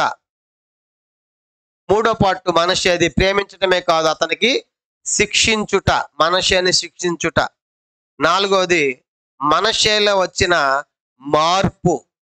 ఐదో భాగంగా మార్పు వచ్చిన తర్వాత చేసిన క్రియలు. కాబట్టి ఇలాగ 5 భాగాలుగా మనుష్య జీవితాన్ని మనకు డివైడ్ చేయొచ్చు. మొదటిది ఏం చెప్పండి? మనుష్య చేసిన పాపము కాదు, ఒకటి కాదు, పాపములు ఒకటి కాదుగా చేసిన. ఎన్ని చేశాడు? దాదాపుగా 13, 14 ఒకట. సామాన్యమైన ఎంత భయంకరమైన పాపాలు చేశాడు. మనిషి చేసిన పాపలు మొదటి పాటగా రాసుకుంటే, రెండో పాట ఏంది? దేవుడు అతను అంత భయంకరమైన పాపాలు చేసి మన దేవుడు ప్రేమిస్తాడంటే, పాపని దేవుడు ప్రేమిస్తాడు, మనుషుని ప్రేమించాడు, మనకు అర్థమవుతుంది ఇప్పుడు. తర్వాత ప్రేమించిన వారు ఏం చేస్తాడు? దేవుడు శిక్షిస్తాడు, మనుషుని శిక్షించాడు. తర్వాత శిక్ష వచ్చినప్పుడు, మనకు శిక్ష పడిన తర్వాత శిక్షను బట్టి మనలో ఏమి రావాలి చెప్పండి? మార్పు రావాలి, సరి చేసుకోవాలి, చక్కబరుచుకోవాలి. మార్పు వచ్చిన తర్వాత మనలో ఏముండాలి? నూతనమైన క్రియలు ఉండాలి, మారినటువంటి క్రియలు చేయాలి. మార్పు పొందిన తర్వాత ఇప్పుడు మనుషులో ఈ 5 పార్ట్లలో ఇప్పుడు మొదటి పార్ట్ అయిపోయింది. మొదటి పార్ట్ మనం చూసాం, మనిషి చేసిన పాపములు. కనుక ఎన్ని పాపాలు? దాదాపుగా 13 కంటే ఎక్కువ పాపాలు మనం చూసాం, చదువుకున్నాం. కనుక ఈ పాపాలన్నిట్లో ఇలాంటి పాపం చేసిన మనుష్యను దేవుడు ఏం చేస్తాడంటే, మనుష్యను ఇలాంటి పాపాలు చేసిన మనుష్యను దేవుడు ప్రేమించాడు. ప్రేమించి ఇంతకుముందు కూడా చెప్పాను, ప్రతి రాజును శిక్షించక ముందు దేవుడు ఏం చేశాడు చెప్పండి? ఆ వ్యక్తికి హెచ్చరిక ప్రవక్తలు పంపించాడు. నువ్వు తప్పుదారిలో ఉన్నావు, పొరపాటులో ఉన్నావు, శిక్ష రాబోతుంది, సరి చేసుకో అని చెప్పేసి ప్రవక్తలు పంపించి మాట్లాడాడు. మరి మనిషి అయితే మాట్లాడాడా? మాట్లాడాడు. 2వ రాజుల గ్రంథము 21వ అధ్యాయం చూడండి. 2వ రాజులు, ఇలాంటి భయంకరమైన దుస్థితులను ఉన్నావు, పూర్తిగా నువ్వు చెడిపోయావు, దేశాన్ని కూడా చెడగొట్టావు, ప్రజలు మోసపుచ్చావు, ప్రజల పాపంలో దింపావు. నువ్వు చెడిపో, నువ్వు పాపం చేయటమే కాకుండా ప్రజలందరి పాపంలో దింపాడు మనిషి. కాబట్టి ఇప్పుడు ప్రవక్త వెళ్ళి మాట్లాడుతున్నారు, యెహోవా ప్రవక్తలు. 2వ రాజులు 21వ అధ్యాయం చూడండి 10వ వచనం. 2వ రాజులు 21వ అధ్యాయము 10వ వచనం. 2వ రాజులు 21వ అధ్యాయము 10వ వచనం. కాగా యెహోవా తన సేవకులైన ప్రవక్తల ద్వారా ఎలాగూ సెలవిచ్చాను. చూసారా? ఇప్పుడు దేవుడు ప్రవక్త వెళ్ళారు. మనిషి టైంలో ప్రవక్త ఎవరు చెప్పండి? మనిషి టైంలో ప్రవక్త ఎవరు? Very good. ఎవరంట? యెషయా. కాబట్టి యెషయా మరి ఎప్పటి నుంచి ఉన్నాడు? యెషయా రాజు, యెషయా ప్రవక్త ఎప్పటి నుంచి? ఉజ్జియా నుంచి కదా. ఉజ్జియా ఆయన కుమారుడు, యోతాము ఆయన కుమారుడు, ఆహాజు ఆయన కుమారుడు, హిజ్కియా, ఇప్పుడు మనష్షే. ఇప్పుడు ఏం జరిగిందంటే, ఈ మనష్షే టైంలోనే యెషయాను చంపేస్తాడు. కనుక బైబిల్లో లేదు, కానీ పండితులు చరిత్రకారులు ఏం చెప్తున్నారంటే, వేరే గ్రంథాల్లో రాయబడింది ఏంటంటే, చరిత్రలో ఈ మనష్షే అంట ఈ యెషయా పోయి చెప్పాడు, నువ్వు చేసే పని ఏంటి? ఆకాశ నక్షత్రాలు మొక్కటం ఏంటి? కనుక బలిపీఠాలు కట్టడం ఏంటి? కనుక వాటికి ఉన్నత స్థలాలు కట్టడం ఏంటి? కనుక అక్షర పద్ధతి నిలపటం ఏంటి? జ్యోతిష్యములు, చెకునములు, సిల్లంగి, సోది చెప్పటము, ఇవన్నీ కూడా చేస్తే వెళ్ళి హెచ్చరించా అంట దేవుడి ద్వారా. ఎవరు హెచ్చరించింది? ఎవరు చెప్పండి? పోయి యెషయా హెచ్చరిస్తే, యెషయాను చంపబోతా ఉంటే, యెషయా పారిపోతా ఉంటే ఒక చెట్టులో దాక్కుంటే తీసుకొచ్చి రంపముతో కట్ చేసి చంపించాడు ఈ మనష్షే. కాబట్టి ఇప్పుడు మనష్షే టైంలోనే యెషయా ప్రవక్త చనిపోయాడు అని చరిత్రకారుల యొక్క అభిప్రాయం. పుస్తకాల్లో రాశారంట, చరిత్రలో వాళ్ళు చదివిన సంగతులు చెప్తున్నారు. బైబిల్లో మనకు లేదు, కానీ టోటల్గా మొత్తానికి అయితే ఇక్కడ ఏమని రాయబడిందంటే, యెహోవా ప్రవక్తను చంపినట్టుగా రాయబడి. చూడండి, చంపాడా? కింద వచనాలు మనం చూసామంటే, కింద వచనం మనం గమనించామంటే, ఒక వచనం చూడండి, 16వ వచనం. 16వ వచనం, 2వ రాజు 21:16. మరియు మనిషి యెహోవా దృష్టికి చెడు నడత నడిచి యోధా వారిని పాపములో దింపినది గాక. చాలండి. ఎవరు దింపాడు పాపములో? పాపంలో దింపడం అంటే ఏంటి అర్థము? అతను పాపం చేశాడు, అందరూ కూడా పాపము చెయ్యాలి, అందరూ మొక్కండి అని అందరు పాపంలో దించి ఏం చేశాడు చూడండి, ఆ దింపినది గాక యెరూషలేమును ఈ కొన నుండి ఆ కొన వరకు రక్తముతో నిండినట్లు నిరపరాధుల రక్తం బహుగా ఒలికించెను. చూసారా? ఒకళ్ళు కాదంట, ఎంతో మందిని చంపాడు. అందుకే చదువుకున్నాం, ఆహాబు చేసినట్లు చదువుకున్నాం. ఆహాబు ఏం చేశాడు? 2 పనులు చేశాడు. ఒకటి, బయలుదేవతను నిలిపాడు. రెండవదిగా యెహోవా ప్రవక్తలను చంపించాడు. వీటికి అదే పని చేస్తాడు. మనషే కూడా చెప్పండి, ఆశ్చర్య ప్రతిమను నిలిపాడు. తర్వాత యెరూషలేము అంట ఈ కొన నుండి ఆ కొన వరకు అనేక మంది ప్రవక్తలనంట అనేక మందిని రక్తముతో నిండినట్టు నిరపరాధుల రక్తను బహుగా వలికించిన. అంటే ఎవరైనా పోయి మనిషి తప్పంటే వాడిని చంపేస్తున్నాడు. చూసారా, రక్తాన్ని ఒలికించాడంట, ఏర్లే పారించాడు యెరూషలేములో. ఎంత భయంకరంగా ప్రవర్తించాడు. ఇది మనిషి యొక్క చేసిన పాపములు. ఇలాంటి పాపములో ఉన్నటువంటి మనిషి దగ్గరికి దేవుడు ఎవరిని పంపించాడు చెప్పండి? యెహోవా ప్రవక్తలను. దేవుడు ప్రవక్తలు ఎందుకు పంపించాలి? ఎలాంటి దుర్మార్గులు మనం ఏం చేస్తాం చెప్పండి? ఎలాంటి దుర్మార్గం ఇంకెందుకు వాడు వేస్ట్ అని అంటాం. కానీ దేవుడు అట్లా అనుకోలే. వాడు సరి కావాలి, మనిషి బాగుపడాలి, గుణపడాలి అని చెప్పేసి ప్రవక్తలు పంపించాడు. అర్థం ఏంటి? దేవుడు మనిషిను ప్రేమిస్తున్నాడు కాబట్టి. కనుక చూడండి, వాడు చెడిపోయాడు కాబట్టి దేవుడు చెడిపోవాలని కోరుకోవట్లేదు. చెడిపోయిన వ్యక్తి వాడు ఏమవ్వాలి? ఇప్పుడు బాగుపడాలి, మంచి దారిలోకి రావాలని దేవుడు ప్రేమించి ఇలాంటి భయంకరమైన పాపములలో ఉన్నటువంటి మనుష్య కోసము దేవుడు ప్రవక్తలు పంపించాడు. అంటే ఇక మనకి ఏం అర్థం అవుతుందంటే దేవుడు మనుష్యని ఎంతగా ప్రేమిస్తున్నాడు అర్థమైంది. నిజంగా మనిషి ఆ ప్రవక్తలు వచ్చినప్పుడు సరి చేసుకుంటే ఎంత బాగుండేది. ఆ యెహోవా ప్రవక్తల ద్వారా ఏమని సెలవిచ్చాడంటే 10వ వచనం చూడండి, 2 రాజులు 21వ అధ్యాయం 21వ అధ్యాయం 10 నుంచి చదువుకున్నాం కదా. 11వ వచనం, రాజైన మనష్షే ఈ హేయమైన కార్యములను చేసి తనకు ముందున్న అమోరీలు మించిన చెడు నడత కనపరిచి తాను పెట్టుకుని విగ్రహముల వలన యోధా వారి పాపము చేయుటకు కారకుడాయను. కావున ఇశ్రాయేలు దేవుని యెహోవా సెలవిచ్చినదేమనగా, వినువాని 2 చెవులు గింగురు మనంత కీడు యెరూషలేము మీదికిని యోధా వారి మీదకి రప్పించుచు. తర్వాత 13, నేను షోమ్రోనును కొలిచిన నూలును ఆహాబు కుటుంబీకులను సరిచూసిన మట్టపు గుండును యెరూషలేము మీద సాగలాగుదును. ఒకటి పళ్ళెమును తుడిచినప్పుడు దాన్ని బోర్లించి తుడిచినట్లు నేను యెరూషలేమును తుడిచివేసేదను. మరియు నా స్వాస్థ్యంలో శేషించిన వారిని నేను త్రోసివేసి వారి శత్రుల చేతికి వారిని అప్పగించేదను. 15, వారు తమ పితల దేశములో నుండి వచ్చిన నాటుని నేటి వరకు నా దృష్టికి కీడే చేసి నాకు కోపం పుట్టించినారు కనుక వారు తమ శత్రువులందరి చేత దోచబడి నష్టము నొందుదురు. కాబట్టి ఇప్పుడు ఈ మాటలన్నీ ఎవరు పలికారు? వెళ్ళి ఈ మాటలన్నీ పలికింది ఎవరు? మనషేతో. ప్రవక్తలు వెళ్ళి పలికారు, యెషయా పలికాడు. కాబట్టి ఏమన్నాడు? మీరు యెరూషలేము మీదకి యోధా మీదకి కీడు వస్తా ఉంది, గింగిరి మంది కీడు రాబోతుంది. 13వ వచనం, నేను షోమ్రోనును కొలిచిన నూలు ఆహాబు కుటుంబీకులకు సరిచిన మట్టపు గుండు. ఇక్కడ చూసండి, నూలు, మట్టపు గుండు, పళ్ళెం అనే పదాలు వాడాడు. చూడండి, మట్టపు గుండు అంటే ఏం చెప్పండి? మట్టపు గుండు అంటే టాపీ మేస్త్రులు ఏం చేస్తారంటే ఒక దారానికి బొంగరం లాగా ఉంటది, దాన్ని ఏం చేస్తారు? గోడ పెట్టేటప్పుడు పెడతాడు. కనుక అది సరిగా లేదనుకోండి, ఆ గోడ ఏం చేస్తారు? పడగొడతారు. ఏమైనా వంక టెంకురుంటే దాన్ని సరి చేస్తారు, దానికి మట్టపు గుండు వేస్తారు. అందుకే గోడ పెట్టగానే దాని పక్కనే ఆ వైర్ లాగా తాళ్ళలాగా ఉండి ఆ బొంగరాన్ని పెడతారు. అది సరిగా ఉంటేనేమో సరి చేస్తారు, సరిగా లేకపోతే ఏం చేయాలి? పడగొట్టాలి. ఇప్పుడు అంటే నేను మట్టపు గుండు వేసాను. ఎక్కడ వేసాడు మట్టపు గుండు? 13, యెరూషలేము కాదు, 13 చదవండి. నేను షోమ్రోనును కొలిచిన నూలు. షోమ్రోన్ అంటే ఏది? అంటే ఆల్రెడీ ఇది ఏమైపోయింది? ఇప్పుడు ఆల్రెడీ చెరలోకి వెళ్ళిపోయారు, లేరు. నేను దాన్ని మట్టపు గుండు వేసాను, దాన్ని కొలిచాను, అది సరి కాలేదు కాబట్టి దాన్ని ఏం చేశాను? నేను పడగొట్టాను. కాబట్టి అర్థమైందా? ఇప్పుడు వెళ్ళి చెప్తున్నారు యెషయా ప్రవక్తలు పోయి అంటారు, ఓ మనిషి, దేవుడు ఇశ్రాయేలు రాజధాని ఏంటి? షోమ్రోను కదా. షోమ్రోనుకు నూలేసాడు, మట్టపు గుండు వేసాడు. వేస్తే దాన్ని మట్టపు గుండుతో చూస్తే ఏమైపోయిందా? సరిగా లేదు కాబట్టి ఏం చేశాడు? దాన్ని పడగొట్టాడు షోమ్రోను అని చెప్తున్నాడు. ఆ మాట చెప్తున్నాడు 13. అది చెడిపోయింది ఆల్రెడీ.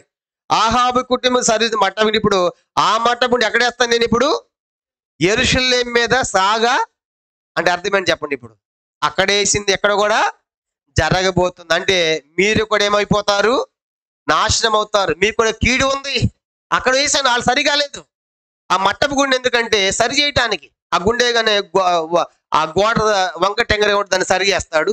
బాగా ఎక్కువైపోయింది అనుకోండి, కట్టిన తర్వాత అప్పుడు ఏం చేయాల్సి వస్తుంది? అది పడగొట్టాలి. ఇప్పుడు అదే పడగొట్టాడు. నూలేసాను, మట్టపు గుండె వేసాను, కానీ ఇశ్రాయేలు సరిగా లేదు కాబట్టి దాన్ని పడగొట్టాను. ఇప్పుడు అదే దాన్ని ఇక్కడ సాగలాగుతా, అంటే ఇక్కడ నుంచి దీని మీద కూడా లాగుతున్నా దాన్ని. ఇది కూడా ఏమైపోతుంది? పడిపోతుంది. పడగొడతానని చెప్పి చెప్తున్నాడు. పళ్ళెను తుడచడం అంటే మొత్తం తుడిచివేయబడతాను అని చెప్పండి. పళ్ళెం అంతా చూడండి, మొత్తం అంతా తిన్న తర్వాత ఏమంటారు దాంట్లోక మొత్తం తుడిచేస్తారు, ఊడి చేసినట్టు. కానీ మొత్తం తుడిచివేయటం అంటే ఇప్పుడు అదే సంగతి ఈ యోధాలో కూడా నిరీక్షణ జరగబోతా ఉంది. మొత్తం నేను తుడిచివేస్తానని చెప్పేసి ఈ మాటలు పలికాడు. ఇంకా 14 వచ్చిన తర్వాత వీళ్ళందరినీ శత్రువుల చేతికి అప్పగిస్తాను, ఎందుకంటే మీరు ఐగుప్తులో బయలుదేరి మొదలుకొని ఈ రోజు కూడా ఏం చేస్తాను, నాకు పాపాన్ని పుట్టించారు కాబట్టి మీరు దోచబడి నష్టం నొందుతారు అని చెప్పాడండి. ఇన్ని మాటలు చెప్తా ఉంటే రాజుకి ఎట్లా ఉంది? మనషేకి గురుడైపోయాడు కనుక ఎవడు వాడు సంపన్న అన్నట్లుగా అనేక మందిని ఈ మాటలు చెప్పగానే యెరూషలేము రక్తముతో ఒలికించాడంట, ఏర్లే పారింపు చేశాడు. ఎంత భయంకరం! కనుక అంటే ఇతను గద్దింపండి ఇష్టము లేదు. ఇప్పుడు గద్దింపండి ఇష్టం లేకపోతే ఏం చేయాలి వాడిని? చెప్పండి. ఇప్పుడు పిల్లలు తప్పు చేస్తారు, గద్దిస్తే సరిగ్గా కూర్చోను అనుకోండి, వాడు సరిగ్గా కూర్చోాలి. అప్పుడు ఏం చేయాలి? ఏం చేయాలండి? ఇది అమలు చేయాలి. ఏంటది? శిక్ష. అంతే కదా? గద్దింపు ఎన్నవాడికి ఏం చేయాలి చెప్పండి? శిక్ష పడాల్సిందే కాదు, కుదరదు. కాబట్టి ఇప్పుడు దేవుడు పాపంలో చేస్తున్నావు, నువ్వు పాపంలో ఉంటే ప్రవక్త దేవుడిని ప్రేమించి ఎవరు పంపించాడు? ప్రవక్తలు పంపించి నువ్వు చేసిన పొరపాట్లు చెప్తా ఉంటే, నీ తప్పులు చెప్తా ఉంటే, వాళ్ళు చంపుతా ఉంటే ఇప్పుడు నిన్నేం చేయాలి? నిన్ను శిక్షించాలి. ఇప్పుడు ఏం చేశాడు దేవుడు? వీడెట్ సరిగాడు కాబట్టి ప్రవక్తను చంపుతున్నాడు పోయేవాడినని ఇప్పుడు దేవుడే చర్య తీసుకుని ఏం చేస్తాడంటే మనష్య మీదకి శిక్ష రప్పిస్తున్నాడు. ఎట్లా రప్పిస్తున్నాడు? ఇక్కడ రాయబడలేదు, దినవృత్తాంతాలు రాయబడి 2 దినవృత్తాంతాలు 33వ అధ్యాయం. అక్కడ 33వ అధ్యాయం చూడండి. 2 దినవృత్తాంతాలు 33వ అధ్యాయము 10వ వచనం నుండి 10 నుంచి. యెహోవా మనష్షేకును అతని జనులకును వర్తమానులు పంపిన చూసారా? ఎవరు పంపిస్తున్నా అంటే వర్తమానం ఎవరు పంపిస్తున్నారు? దేవుడే పంపిస్తున్నాడు. ఎవరికి? మనష్షేకుని ఎవరితో పంపించాడు? ఈయన చదువుకున్నాం, యెషయా లాంటి ప్రవక్తలతో పంపించాడు, వర్తమానాలు పంపించాడు. ఆయన వర్తమానం వాళ్ళు ఏం చేయట్లా, చెవి ఎక్కటం లేదు. చదవండి. కాబట్టి యెహోవా అష్షూరు రాజు యొక్క సైన్యాధిపతులను వారి మీదకి రప్పించెను. మనష్షే తప్పించుకొని పోకుండా వారు అతను పట్టుకొని గొలుసులతో బంధించి అతని బబులోనికి తీసుకొని పోయారు చాలని. కానీ ఇప్పుడు చూసారా, దేవుడు అంట వర్తమానాలు పంపించాడు. ఎవరి ద్వారా? ప్రవక్తల ద్వారా. పంపిస్తే మనష్షే ఏం చేయాలి? దాన్ని చెవియొగ్గులా, లక్ష్య పెట్టల్లా, అంగీకరించడంలా. అప్పుడు ఏం చేయాలంటే యెహోవాయే ఎవరు రప్పించాడంట? అష్షూరు వారు. ఆల్రెడీ అష్షూరు వారు ఎవరిని జయించారు? ఇశ్రాయేలు ప్రజలు కూడా లాక్కుని పోయారు చెరలోకి వాళ్ళు. ఆ అష్షూరుని మళ్ళీ ఇప్పుడు ఏం చేస్తున్నారు? యెరూషలేము మీద కూడా తీసుకొచ్చాడు. అష్షూరు రాజు వచ్చాడు. అష్షూరు రాజు వచ్చి, అష్షూరీయులు చాలా క్రూరులు. ఎంత భయంకరమైన క్రూరులు అంటే అష్షూరు రాజులు చరిత్రలో మనం చూస్తే, చరిత్రలో గెలిచిన తర్వాత ఆ రాజుని ముక్కుకి రంధ్రం చేసి దానికి వాటిని ఏమంటారు రింగు లాంటి తొడిగించి చేతికి కాళ్ళకి బేడల్లాగేసి గొలుసులేసి లాక్కొని పోయేవాళ్ళు. అలాంటి గతి పట్టింది ఇప్పుడు ఎవరికి? నీకు ఎందుకు అక్కడ దాకా అవసరమా శిక్ష దాకా? ప్రేమించి హెచ్చరిక ఇచ్చినప్పుడు సరి చేసుకుంటే మంచిది కదా. హెచ్చరిక నువ్వు వినలేదు కాబట్టి శిక్ష అమలు కావాల్సి వచ్చింది. కానీ ఇప్పుడు అష్షూరీయులు వచ్చారు, వచ్చి మనుషుని బంధించారు, ముక్కుకి రంధ్రం చేసి ఆ గొలుసులేసి చేతికి కాళ్ళకి గొలుసులేసి ఎక్కడ తీసుకుపోయారంట? బబులోని తీసుకుని పోయారు, చెరలోకి వెళ్ళిపోయాడు. ఇప్పుడు బుద్ధి వచ్చింది కనుక కనీసం మనకంటే మనష్షే బెస్టే. ఎందుకంటే ఇప్పుడన్నా సరిగాడు. ఇంకా మన మధ్య చాలా మంది లేరు. ఇంకా మన శిక్షలు పడినా కూడా మన దేవుని యొద్దకు రావటం లేదు. చాలా మంది శిక్షలు ఉన్నప్పుడు కూడా మన బైబిల్లో చాలా మంది రాలేదు. చెప్పండి, ఎవరెవరు రాలేదు? ఆశ కాళ్ళు ఏం పుట్టింది? పుండు పుట్టింది కదా. ఆశ కాళ్ళు నమ్ముకున్నాడు, చివరికి వచ్చాడా? ఎవరిని ఆశ్రయించాడంట? వైద్యులను ఆశ్రయించాడు కదా. దేవుని దగ్గర రాకుండా చనిపోయాడు. బుద్ధి రాలి ఆశకి. యెహోరాము కడుపులో పేగు వ్యాధి వచ్చింది కనుక పేగులు పడి చచ్చిపోయాడు. దేవుని దగ్గరకు వచ్చాడా? రాలేదు. కనుక వాళ్ళకంటే మనష్షే బెస్టే. కానీ ఇప్పుడు ఏం జరుగుతుంది? మనష్షే ఎప్పుడైతే బబులోని తీసుకెళ్ళిపోయారు ఏం జరుగుతుంది? 12వ వచనం 33:12. అతడు శ్రమలో ఉన్నప్పుడు తన దేవుని యెహోవాని బతిమాలుకొని బహుగా తగ్గించుకొని ఆయనకు మరలెడగా ఆయన అతని విన్నపములను ఆలకించి వచ్చినప్పుడు ఎంత అద్భుతం అంటే చెరలోకి వెళ్ళిన తర్వాత బుద్ధి వచ్చిందండి. ప్రేమించి గద్దింపిస్తే బుద్ధి రాల. ఎప్పుడు వచ్చింది బుద్ధి మనుష్యకి? శిక్ష పడిన తర్వాత. ఒక ఆయన అన్నాడు, డబ్బంతా పోవాలంట, జబ్బన్నా రావాలంట, శిక్ష అన్నా పడాలంట. ఈ మూడు పడితే ఖచ్చితంగా ఆ వ్యక్తి ఏం చేస్తాడు చెప్పండి? దేవుని దగ్గర. డబ్బంతా పోయిందనుకో దేవుని దగ్గరికి వస్తాడు. జబ్బంతా వచ్చేసినాకో నువ్వు సస్తా ఉండి ఏం చేస్తాడు? అయ్యా దేవుడు బతికిస్తాడు, వస్తానని వస్తాడు. ఆ శిక్షణ పడడానికి రేపు నీకు ఉరి శిక్షణ అనుకోండి, దేవుని దగ్గరికి వస్తే ఆయన తప్పిస్తాడేమో, రాష్ట్రపతి ద్వారా భిక్షాన్ని పెడతాడేమో అంటే ఈ మూడు జరగాలి. ఇప్పుడు మనిషికి ఏం పడింది? మనిషికి ఏమొస్తే బుద్ధి వచ్చింది? శిక్ష. కాబట్టి ఇప్పుడు మనం ఏం చేయాలంటే, మనం గద్దించినప్పుడే సరి చేసుకునేది ఎంతో మంచిదా, లేదా శిక్ష వచ్చిన తర్వాత సరి చేసుకునేది మంచిదా? అప్పుడు ఎప్పుడు మంచిది? కొంతమందికి ఏమో గద్దించినప్పుడు వెంటనే సరి చేసుకుంటారు, కొంతమంది ఏమో శిక్ష పడిన తర్వాత. కొంతమంది శిక్ష పడినా కూడా రారు. ఆశలాగా, యెహోరాములాగా చాలా డేంజర్ అన్నమాట వాళ్ళు. ఇక్కడ మారరు. పరోలాగా హృదయం ఏమైపోయింది? కఠినం చేసుకుంటారు. అలా ఉండకూడదు మనం. కానీ ఇప్పుడు మనుషులాగా ఇంకో విషయం ఏంటంటే, రాజులందరూ మొట్టమొదట మంచి రాజుల్లాగా ఉంటారు, చివరికి ఏమైపోయారు? చెడిపోయారు. కానీ ఇప్పుడు మనిషి మొట్టమొదటి చెడిపోయాడు, చివరికి బాగుపడుతున్నాడు, సరి చేసుకుంటున్నాడు. అందరు రాజులకి ఈ రాజుకి ఉల్టా ఏంటంటే, అందరు రాజులు ఆరంభంలో మంచిగా ఉన్నారు, అంతంలో చెడిపోయారు. ఈ రాజు ఆరంభంలో చెడిపోయారు, అంతం చాలా వైభవంగా ఉంటుంది. మనిషి అన్ని సరి చేసుకుంటాడు, చక్కబరుచుకుంటాడు. కానీ ఇప్పుడు ఏమైపోయిందంటే, రెండవది ఇప్పుడు శిక్ష కూడా అయిపోయింది. కనుక ఏమైపోయిందంట? శిక్ష కూడా అమలు అయిపోయింది. ఈ శిక్షలు ఏమైపోయింది? మనిషి శిక్ష ద్వారా ఏం కలిగిందంట? ప్రార్థన చేశాడు, తగ్గించుకున్నాడు. మనుషులు ఏమొచ్చింది చెప్పండి? మార్పు వచ్చింది. మరి ఇప్పుడు దేవుని దగ్గరికి వచ్చి బహుగా తగ్గించుకుంటే దేవుడు విడిచిపెడతాడా?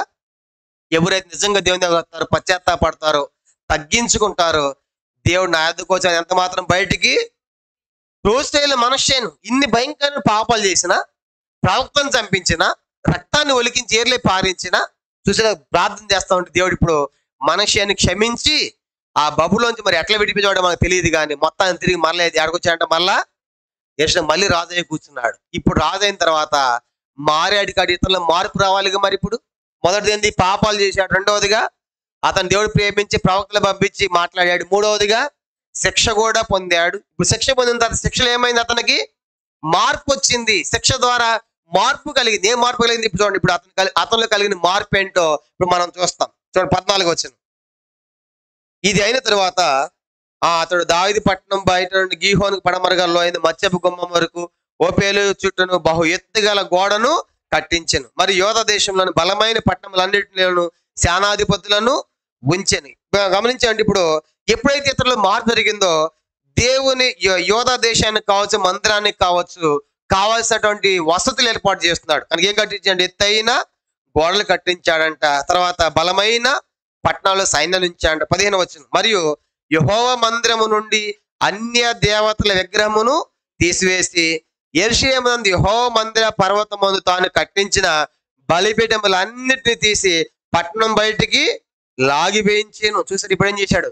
మార్పు వచ్చిందా రాలేదా? ఇతను మందిరం ఏం కట్టించాడు? బలిపీఠాలు కట్టించాడు, ప్రతిమలు పెట్టాడు. ఇప్పుడు బుద్ధి వచ్చిన తర్వాత, మార్పు వచ్చిన తర్వాత ఇవన్నీ లాగేం చేస్తున్నాడు? బయట వేస్తా. అదన్నీ మార్పు. నిజంగా పశ్చాత్తాపం కలిగింది. మనుషుల మార్పు వచ్చింది. తప్పు చేసి సరి చేసుకుంటున్నాడు. కనుక అవి ఎంత పొరపాటు చేశాను నేను, ఎంత భయంకరమైన అసహ్యమైన కార్యాలు చేశాను చెప్పేసి ఏమైతే బలిపీఠాలు కట్టించాడో అవన్నీ లాగి బయట ఇస్తున్నాడంట. అంత మాత్రమే కాదు, మందిరంలోకి కృతజ్ఞత అర్పణలు తీసుకున్నాడు అని చెప్తున్నాడు. చూడు కింద వచ్చినావు. ఇదిగాక ఇప్పుడు పడిపోయిన బలిపీఠాన్ని బాగు చేశాడు. యెహోవా బలిపీఠం బాగు చేసి దాని మీద సమాధాన బలులను అర్పించచ్చు, యెహోవాని సేవించుడని. చూసారా ఇప్పుడు ఏమైనా? ఇప్పుడు మామూలు చెప్పటంలా, రాజు యొక్క ఆజ్ఞ జారీ చేశాడు. ఏం ఆజ్ఞ చెప్పండి? అందరూ మీరు ఎవరు సేవించాలి? ఇంతకుముందు ఏం చేశాను? మిమ్మల్ని కూడా దించాను, ఇప్పుడు నేను మారాను, మీరు కూడా ఏం చేయాలి? మీరు కూడా మారాలి. మరి కొంతమంది మారలేదంట, కానీ వాళ్ళు యెహోవా నామంలో చేశారు అవన్నీ కూడా. ఏమంటే తలంపు ఏంటంటే, ఇప్పుడు అతను మార్పు వచ్చి మందిరం ఎత్తైన కోటలు కట్టించాడు, బలమైన సైన్యాన్ని పెట్టాడు. తర్వాత మందిరంలో ఉన్నటువంటి ఆ హేయమైన అపవిత్రమైన బయట లాగించి వేశాడు. యెహోవా బలిపీఠాలను బాగు చేయించాడు. ఆ బలిపీఠం మీద ఏం చేయాలంటే మీరు అర్పణలు తీసుకొని రండి. కనుక సమాధాన బలులు, కృతజ్ఞత అర్పణలు అంటే కానుకలను తీసుకొని రండి, మందిరంలో బలి అర్పించండి. చివరికి యెహోవా దేవుని మీరు ఏం చేయాలి? సేవించాలి, ఆజ్ఞాపించాడు. కనుక దేశమంతా ఆజ్ఞ జారీ అయిపోయింది. చూసాడా? తన మారింది కాక దేశమంతా మార్చేశాడు మనషే. ఇంకేం జరిగిందని చూడండి. 17వ వచనం, ఆయనను జనులు ఉన్నత స్థలములందు ఇంకను బలు అర్పించవచ్చును గాని అర్పణలు తన దేవుడు యెహోవా నామమునికే చేసింది. మనషే చేసే ఇతర కార్యమును గూర్చి అతడు దేవునికి పెట్టిన మొరలను గూర్చి ఇశ్రాయేలు దేవుని యెహోవా పేరట అతనితో పలికిన దీర్ఘదర్శి చెప్పిన మాటలను గూర్చి ఇశ్రాయేలు రాజుల గ్రంథమందు రాయబడి ఉన్నది. అతడు చేసిన ప్రార్థన గూర్చి అతని మన వినబడును గూర్చి అతడు చేసిన పాపద్రోహములంటి గూర్చి తాను గుణపడక ముందు ఉన్న స్థలమును కట్టించి దేవతా స్తంభం చెక్కిన విగ్రహములను అతట నిలుపుడును గూర్చి దీర్ఘదర్శులు రచించిన గ్రంథములో రాయబడి ఉన్నది. మనష్షే తన పితలు నిద్రించి తన నగరుని పాతి పెట్టబడును. అతని కుమారుడైన ఆమును అతని మారుగా రాజాయను. కాబట్టి మనష్షే యొక్క ఆరంభం ఎంతో చెడిపోయింది, అంతము చాలా వైభవం. అంటే ఏ దేవుని విడిచిపెట్టాడో అతని యొక్క మందిర బలిపీఠాలు కట్టించి యెహోవా బలిపీఠాన్ని కట్టించి కృతజ్ఞతార్పణలు సమాధాన బలి అర్పించి ప్రజలందరికీ కూడా యెహోవా దేవుణ్ణి సేవించమని ఆజ్ఞాపించి చనిపోయినట్లుగా మనషే చూస్తాం. కానీ మనషే చేసిన భయంకరమైన పని ఎంత నష్టానికి దారి తీస్తుందంటే ఒక వాక్యం చదువుతాం. ఇర్మియా గ్రంథం 15వ అధ్యాయం. ఈ మనషే చేసినటువంటి పాపాలు ఎంత దారి తీసినాయి అంటే ఎంత నష్టమైందంటే ఆ దేశానికి. చూడండి, ఇర్మియా గ్రంథము 15వ అధ్యాయం 4వ వచనం. ఇర్మియా గ్రంథం 15వ అధ్యాయం, అందరూ తీయండి. ఇర్మియా గ్రంథం 15వ అధ్యాయం 4వ వచనం చదవండి. యోధా రాజైన హిజ్కియా కుమారుడు మనషే యెరూషలేములో చేసిన క్రియలను బట్టి భూమి మీద ఉన్న సకల రాజ్యములోనికి ఇటు అటు చెదరగొట్టబడినట్లు వారిని అప్పగించుచున్నాను. అందరూ చూడండి, యోధా వారంట భూమి మీద సకల రాజ్యాల్లోకి చెదరగొట్టబడ్డారు. ఎవరిని బట్టి అంట? చూసారా ఎంత భయం. అతను చేసినటువంటి ఆ పాపం ఎక్కడ దారి తీసిందంటే అది యోధా దేశానికి, సకల దేశాలు కూడా పారిపోయారు ఇదులు. ఎందుకంటే మనష్య చేసినటువంటి ఏంటంటే హేయమైన ఏ క్రియలు అంటే అది యెరూషలేము చేసిన క్రియలు. ఏం క్రియలు అవి? ఆకాశాలు నక్షత్రాలకు మొక్కటము, ఆశ్చర్యదేవుని ప్రతిమని పెట్టడము, కర్ణపిచాతము, సోదే, సాంగత్యము, చెల్లంతనము, దోషితము, ఇవన్నీ చేసిన దాన్ని బట్టి ఏమైందంటే అతడు సకల దేశాలకు ఏమైపోయారంటే వాళ్ళు చెదరగొట్టబడ్డారు. కాబట్టి ఆ సకల దేశాలు చెదరగొట్టబడిన వారందరిలో ఎవరి పాత్ర ఉంది చెప్పండి? మనష్యేది కూడా. ఎంత భయంకర. ఈ వచ్చిన చదివినప్పుడు చాలా బాధ అనిపిస్తుంది. మనషే చేసిన పని ఆ దేశం అంతా సకల రాజ్యాలు పారిపోయేసాడు. కాబట్టి ఆయన అప్పగించాడు దేవుడు. కానీ ఇప్పుడు నెక్స్ట్ ఎవరు రాజు అయ్యారంటే చెప్పండి, మనషే కుమారుడైన. ఆయన గురించి ఎక్కువ లేదు, ఒక 5 వచనాల్లో ఉంది. ఒక 5 నిమిషాలు అది కూడా చదివి ఈ రోజు ఆ రాజు ముగించేద్దాం. నెక్స్ట్ మళ్ళీ వేరే రాజు చూస్తాం. రెండవ చూడండి, అక్కడ రాయబడింది. దీనికంటే ముందుగా మనషే గురించి ఒక మాట ఇంకోటి చదివించాలి. యెహెజ్కేలు గ్రంథం 18వ అధ్యాయం చూడండి. మనషే మారాడని చెప్పడానికి, దేవుడు క్షమించాడని చెప్పడానికి ఒక వచనం. యెహెజ్కేలు గ్రంథం 18వ అధ్యాయము 26 నుంచి 28 వచనాలు. యెహెజ్కేలు గ్రంథం 18వ అధ్యాయం, యెహెజ్కేలు 18వ అధ్యాయం 26 నుంచి 28 దాకా. నీతిపరుడు తన నీతిని విడిచి పాపము చేసిన అతడు దాన్ని బట్టి మరణముందును. తాను పాపము చేయటను బట్టే కదా అతడు చాలా నీతిమంతుడు అంట. మంచివాడు పాపం చేస్తే ఏమవుతుందంట? అతడు చేసిన పాపను బట్టి వాడు ఏమవ్వాలి? మరణించాలి. ఇప్పుడు మనషే పాపం చేసాడు, దాన్ని బట్టి ఏమవ్వాలి? మనషే మరణించాలి. ఇప్పుడు చదవండి 27 వచనం. మరియు దుష్టుడు తాను చేసి వచ్చిన దుష్టత్వం నుండి మరలి నీతి న్యాయం జరిగించిన యెడల తన ప్రాణం రక్షించుకొని చాలండి. ఇప్పుడు చూడండి, ఇంతకేమో నీతిమంతుడు పాపం చేస్తే ఆ పాపను బట్టి వాడు ఏమవ్వాలి? మరణం సావాలి. ఇప్పుడు అదే చెడ్డవాడు చెడ్డ పని చేశాడు, దుర్మార్గుడు చెడ్డవాడు. కానీ ఆ దుష్టత్వాన్ని మరలితే అంటే మార్పు చెందితే ఏమవుతాడు? అతడు రక్షించుకొని కింద ఒకటేసి ఏమైంది? బ్రతుకును అంటే క్షమించబడతాడు. ఇప్పుడు 28వ వచనం. అతడు ఆలోచించుకొని తాను చేసి వచ్చిన అతిక్రమ క్రియలన్నిటినీ చేయక మానేను కనుక అతడు మరణం నొందకు అవశ్యముగా బ్రతుకును ఆలోచించుకుని మార్పు చెంది మంచి క్రియలు చేశాడు కాబట్టి చెడ్డవాడు. ఇప్పుడు వాడు ఏమవ్వాలి? బ్రతకాలి. కారణం ఏంటంటే అతడు మార్పు చెందాడు. కానీ ఈ వచనాలకు సరిగ్గా మనకి ఎవరు పోలిక అవుతాయి? మనషేకి. నీతిమంతుడు పాపం చేస్తే వాడు చావాలి. దుష్టుడే పాపం చేశాడు కానీ ఆ దుష్టత్వాన్ని మరలితే ఏమవ్వాలి? వాడు బ్రతకాలి. ఆలోచించుకుని మంచి పనులు చేస్తే ఏమవ్వాలి చెప్పండి? అతడు అవశ్యం బ్రతకాల్సి. ఇప్పుడు మనషే నిజంగా ఆ దుర్మార్గం దుష్ట పనులు చేసినప్పటికి కూడా చివరిలో ఆలోచించుకుని ఏమయ్యాడు అటు నుంచి మార్పు చెందాడు. కాబట్టి మనిషి బతికాడు. ఈ వచనాలు సరిగ్గా మనిషికి అప్లై అవుతున్నట్టుగా మనకు అర్థమవుతుంది. ఇది మనిషి చరిత్ర. ఇప్పుడు అతని కుమారుడు ఆమను గురించి చదివి మనం ముగిచ్చేస్తాం. అతని గురించి ధ్యానం చేసేది ఏమీ లేదు. మనిషి చేసిన క్రియలు అతను చేశాడంట. ఏం చేశాడు చదువుకుని మనం ముగిస్తాం. చూడండి, 2వ రాజులు 21వ అధ్యాయం. 2వ రాజులు 5 నిమిషాలు మనం ముగిచ్చేసుకుంటాం. 2వ రాజులు 21వ అధ్యాయము చూడండి, 19 నుంచి 26 వచనాల వరకు రాయబడ్డాయి. మనం మార్చి చదువుదాము. 2వ రాజులు 21వ అధ్యాయము 19వ వచనం. 19 నేను చదువుతాను, 20 మీరు చదవండి. 2వ రాజులు 21వ అధ్యాయం 19వ వచనం. ఆమోను ఏలన ఆరంభించినప్పుడు ఇతడు 2 ఏండ్ల వాడు యెరూషలేము నందు 2 సంవత్సరములు ఏలెను. 22 ఏండ్ల వాడు వయసులో రాజ్యానికి వచ్చి 2 సంవత్సరాలు మాత్రం పరిపాలించాడు. అతని తల్లి యట్పయూరి వాడగు హారూసు కుమార్తె అయిన మెషుల్లెమెతు. 20 చదవండి.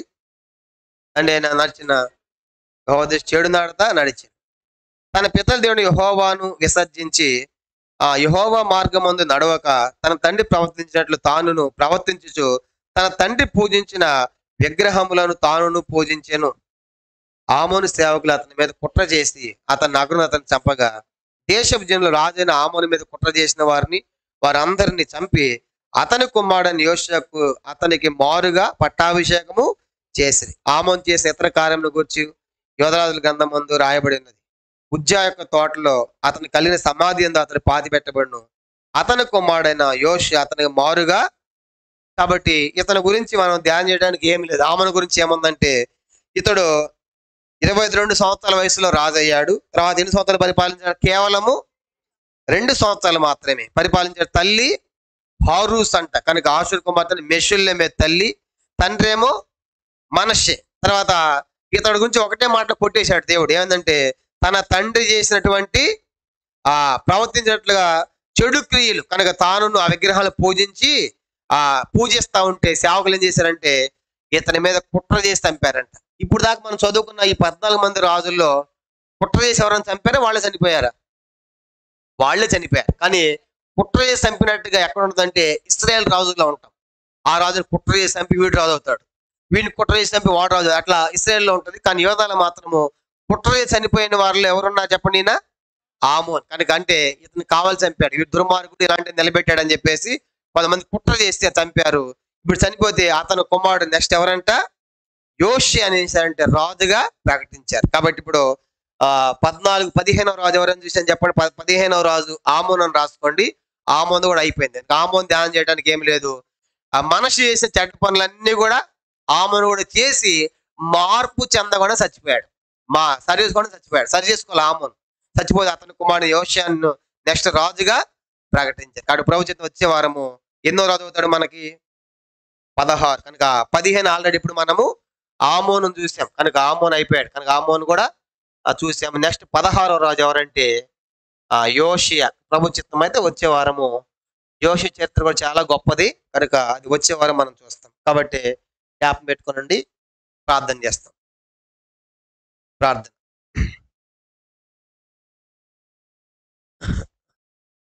ప్రార్థన చేసుకుంటాం. ఈ వాక్య వెలుగులో మన జీవితాలను సుపరీక్ష చేసుకుంటాం. మరి మనిషి ఆరంభములో ఎంతో చెడిపోయాడు. ఒక మంచి రాజు కడుపును పుట్టినవాడు. హిజ్కియా కుమారుడుగా పుట్టి ఆరోగ్యం పొందిన తర్వాత పుట్టి ఎంత దుర్మార్గమైన, హేయమైన, అసహ్యమైన, దేవుడు అసహించి కీళ్ళు చేసడం మనం చూసాం. అతను చేసిన పాపములు అతడు చేయటమే కాదు, ప్రజలందరి పాపములు దించాడు. దేవుడు ప్రేమించి ప్రవక్తలు పంపించి సరిచేద్దామంటే వాళ్ళు రక్తాన్ని ఒలికించాడు, చంపించాడు. కానీ దేవుడు అతని మీద శిక్ష తీసుకొచ్చాడు. అష్షూరు రాజు వచ్చి వాళ్ళందరిని చెరలో తీసుకుని పోయాడు. మనుష్యాన్ని బహుగా తగ్గించుకున్నాడు, మొరలిడాడు, కేకలేశాడు. ఎప్పుడైతే నిజంగా అతని పశ్చాత్తాపం వచ్చిందో దేవుడు అతను క్షమించడానికి గుర్తుగా మరలా తిరిగి రాజ్యాన్ని తీసుకొచ్చాడు. మళ్ళా రాజు అయ్యాడు. గతంలో ఉన్న మార్పును చూపించాడు బయటికి. మారిన తర్వాత మందులో ఉన్న అపవిత్రం అన్ని కూడా బయట వేసి యెహోవా బలిపీఠాన్ని బాగు చేసి సమాధాన బలులు కృతజ్ఞతాబులు అర్పించి ప్రజలందరికీ ఆజ్ఞాపించాడు, మీరు యెహోవా దేవుని సేవించండి అని. అలాగ చనిపోయాడు మనిషి. కానీ మనసు చేసిన పొరపాటు నష్టము యోధవారి సకల రాజ్యాల్లో కూడా చెదరిపోయేట్టుగా పారిపెట్టుగా చేసిన కారణం ఏంటంటే అతడు చేసిన క్రియలే ఎంతో భయంకరమైన, అన్ని జనుల కంటే భయంకరంగా చేశాడు. అనేకులు మోసపుచ్చాడు, అగ్నిగుండం దాటించాడు, ఆకాశ నక్షత్రాలకు మొక్కాడు, అక్షర ప్రతిమను నిలిపాడు. చిల్లంగితనము, సోదే, జ్యోతిష్యము, కనుక ఆ ఇంద్రజాలము, ఇలాంటి ఎన్నో భయంకరమైన శకునము మనం చూసాం. దాదాపు 13, 14 పాపాలు చివరికి సరిచేయబడ్డాడు. అతని కుమారుడు ఆమోను ఇదే దారిలో నడిచాడు, అలాగే చనిపోయాడు, కానీ అతను మార్పు చెందలేదు. కాబట్టి విడిచి వెళ్ళకపోవడము, ఇంకా ఆ హేయమైన క్రియలు మనలో ఉండి తొలగించుకుంటాం. దేవుడు ప్రేమించి ప్రవక్తల ద్వారా, సేవకుల ద్వారా, వాక్యం ద్వారా మనతో మాట్లాడుతుంటే సరి చేసుకుందాం. అది మాత్రమే కాదు, శిక్ష పడేదాకా వద్దు, దేవుడు శిక్షించేదాకా వద్దు. కాబట్టి నిజంగా మనలో మార్పు కనబడాలి బయటికి. మనిషి చూపించాడు, ఆ మార్పు ఏందో తన క్రియల్లో చూపించాడు. కాబట్టి ఎక్కడైతే బలిపీఠాలు కట్టాడో అవన్నీ పడగొట్టి మళ్ళీ యెహోవా దేవుని ప్రతిష్ఠించాడు అతడు చేసిన క్రియలు. కాబట్టి ఆరంభం చెడిపోయిన అంతం చాలా అద్భుతంగా ముగించాడు మనిషి. కాబట్టి మన ఆరంభం కాదు, మనం మంచిగానే ఆరంభించాం, కానీ మన ముగింపు మనిషిలాగా ఉంటుందా? కనుక అనేక మంది రాజులు ఆరంభం బాగానే ఉంది, కానీ అంతములో చెడిపోయారు. కాబట్టి కార్యారంభము కంటే కార్యాంతం మేలు. కాబట్టి ఈ వాక్యం సరి చేసుకుని చక్కబరుచుకుని ఈ స్థలం విడిచి వెళదాము గాక. ప్రార్థన. పరలోకమందున్న మా తండ్రి, పరిశుద్ధ దేవ, మీ స్తోత్రాలు. ఈ దినము మరి ఇశ్రాయేలు రాజు, యోధా రాజుల్లో 14వ రాజు తండ్రి, మరి మనష్షే యొక్క చరిత్ర మేము చూస్తూ వచ్చాం. ఎంత గొప్ప రాజుకు పుట్టి దుర్మార్గమైన అసహ్యమైన కార్యాలు చెడిపోయి, ప్రేమించబడి, శిక్షించబడి, మార్పు చెంది చివరికి మా మార్పు చెందిన క్రియలను అవలంబించినట్లుగా మనుష్య జీవితాన్ని మాకు జ్ఞాపకం చేశారు. దేవా, మేము శిక్ష వచ్చేదాకా కాకుండా, గద్దింపు వచ్చినప్పుడే, హెచ్చగొచ్చినప్పుడే మేము సరి చేసుకున్నట్లుగా మీరే సహాయపడమని ప్రార్థిస్తూ ఉన్నాం. మాలో ఉన్నట్టు అసహ్యమైన తొలగించండి, హేయమైన తొలగించండి, పద్ధతులు ఇంకేమైతే ఉంటున్నాయో అవన్నీ తొలగించి ప్రభా యెహోవా దేవుని మేము సేవించేవారుగా మా హృదయాలు ప్రతిష్ఠ చేయమని సహాయపడమని, నీ ప్రజల యొక్క తీర్మానాలు స్థిరపరిచి బలపరచమని, విడిచి వెళ్తున్న క్షేమంగా తీసుకెళ్ళమని, భవిష్యత్ సేవగా సిద్ధపరచమని, ఇక సంఘములు ఎవరైతే అనారోగ్యంతో ఉంటున్నారో వారు కూడా ముట్టి బాగు చేయమని, ఆరోగ్యములు ప్రసాదించి మహిం పొందమని వందనాలు చెల్లిసి మీకు అప్పగించుకుంటూ యేసుక్రీస్తు నామమున ప్రార్థించి స్తుతించి అతి వినముగా వేడుకొనుచున్నాము తండ్రి. ఆమేన్. మన తండ్రి అయిన దేవుని ప్రేమయు, కుమారుడు యేసుక్రీస్తు వారి కృపయు, పరిశుద్ధాత్మిక అన్యోన్య సహవాసము చేర్చే మనకును, అని ప్రేమించే వారికి సకల పరిశుద్ధులకును ఇప్పుడు ఎల్లప్పుడూ సదాకాలము తోడై ఉండును గాక. ఆమేన్.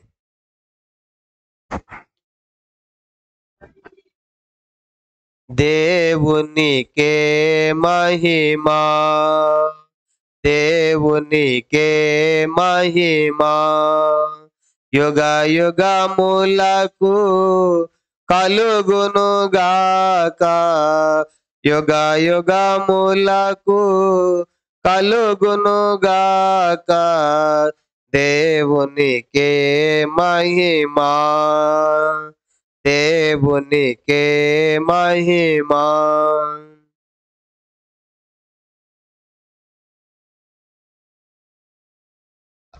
అందరికీ ప్రైజ్. కూర్చోండి.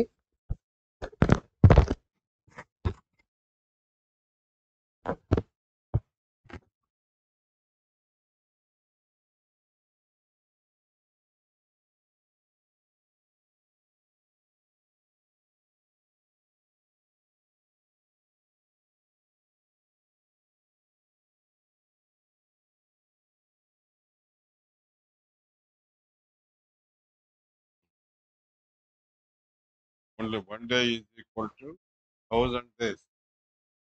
It is better. Tell me.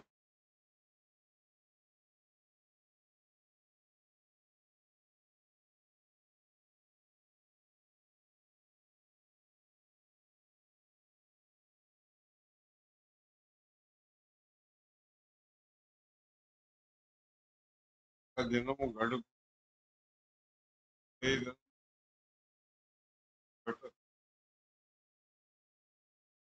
thousand ఒక దినము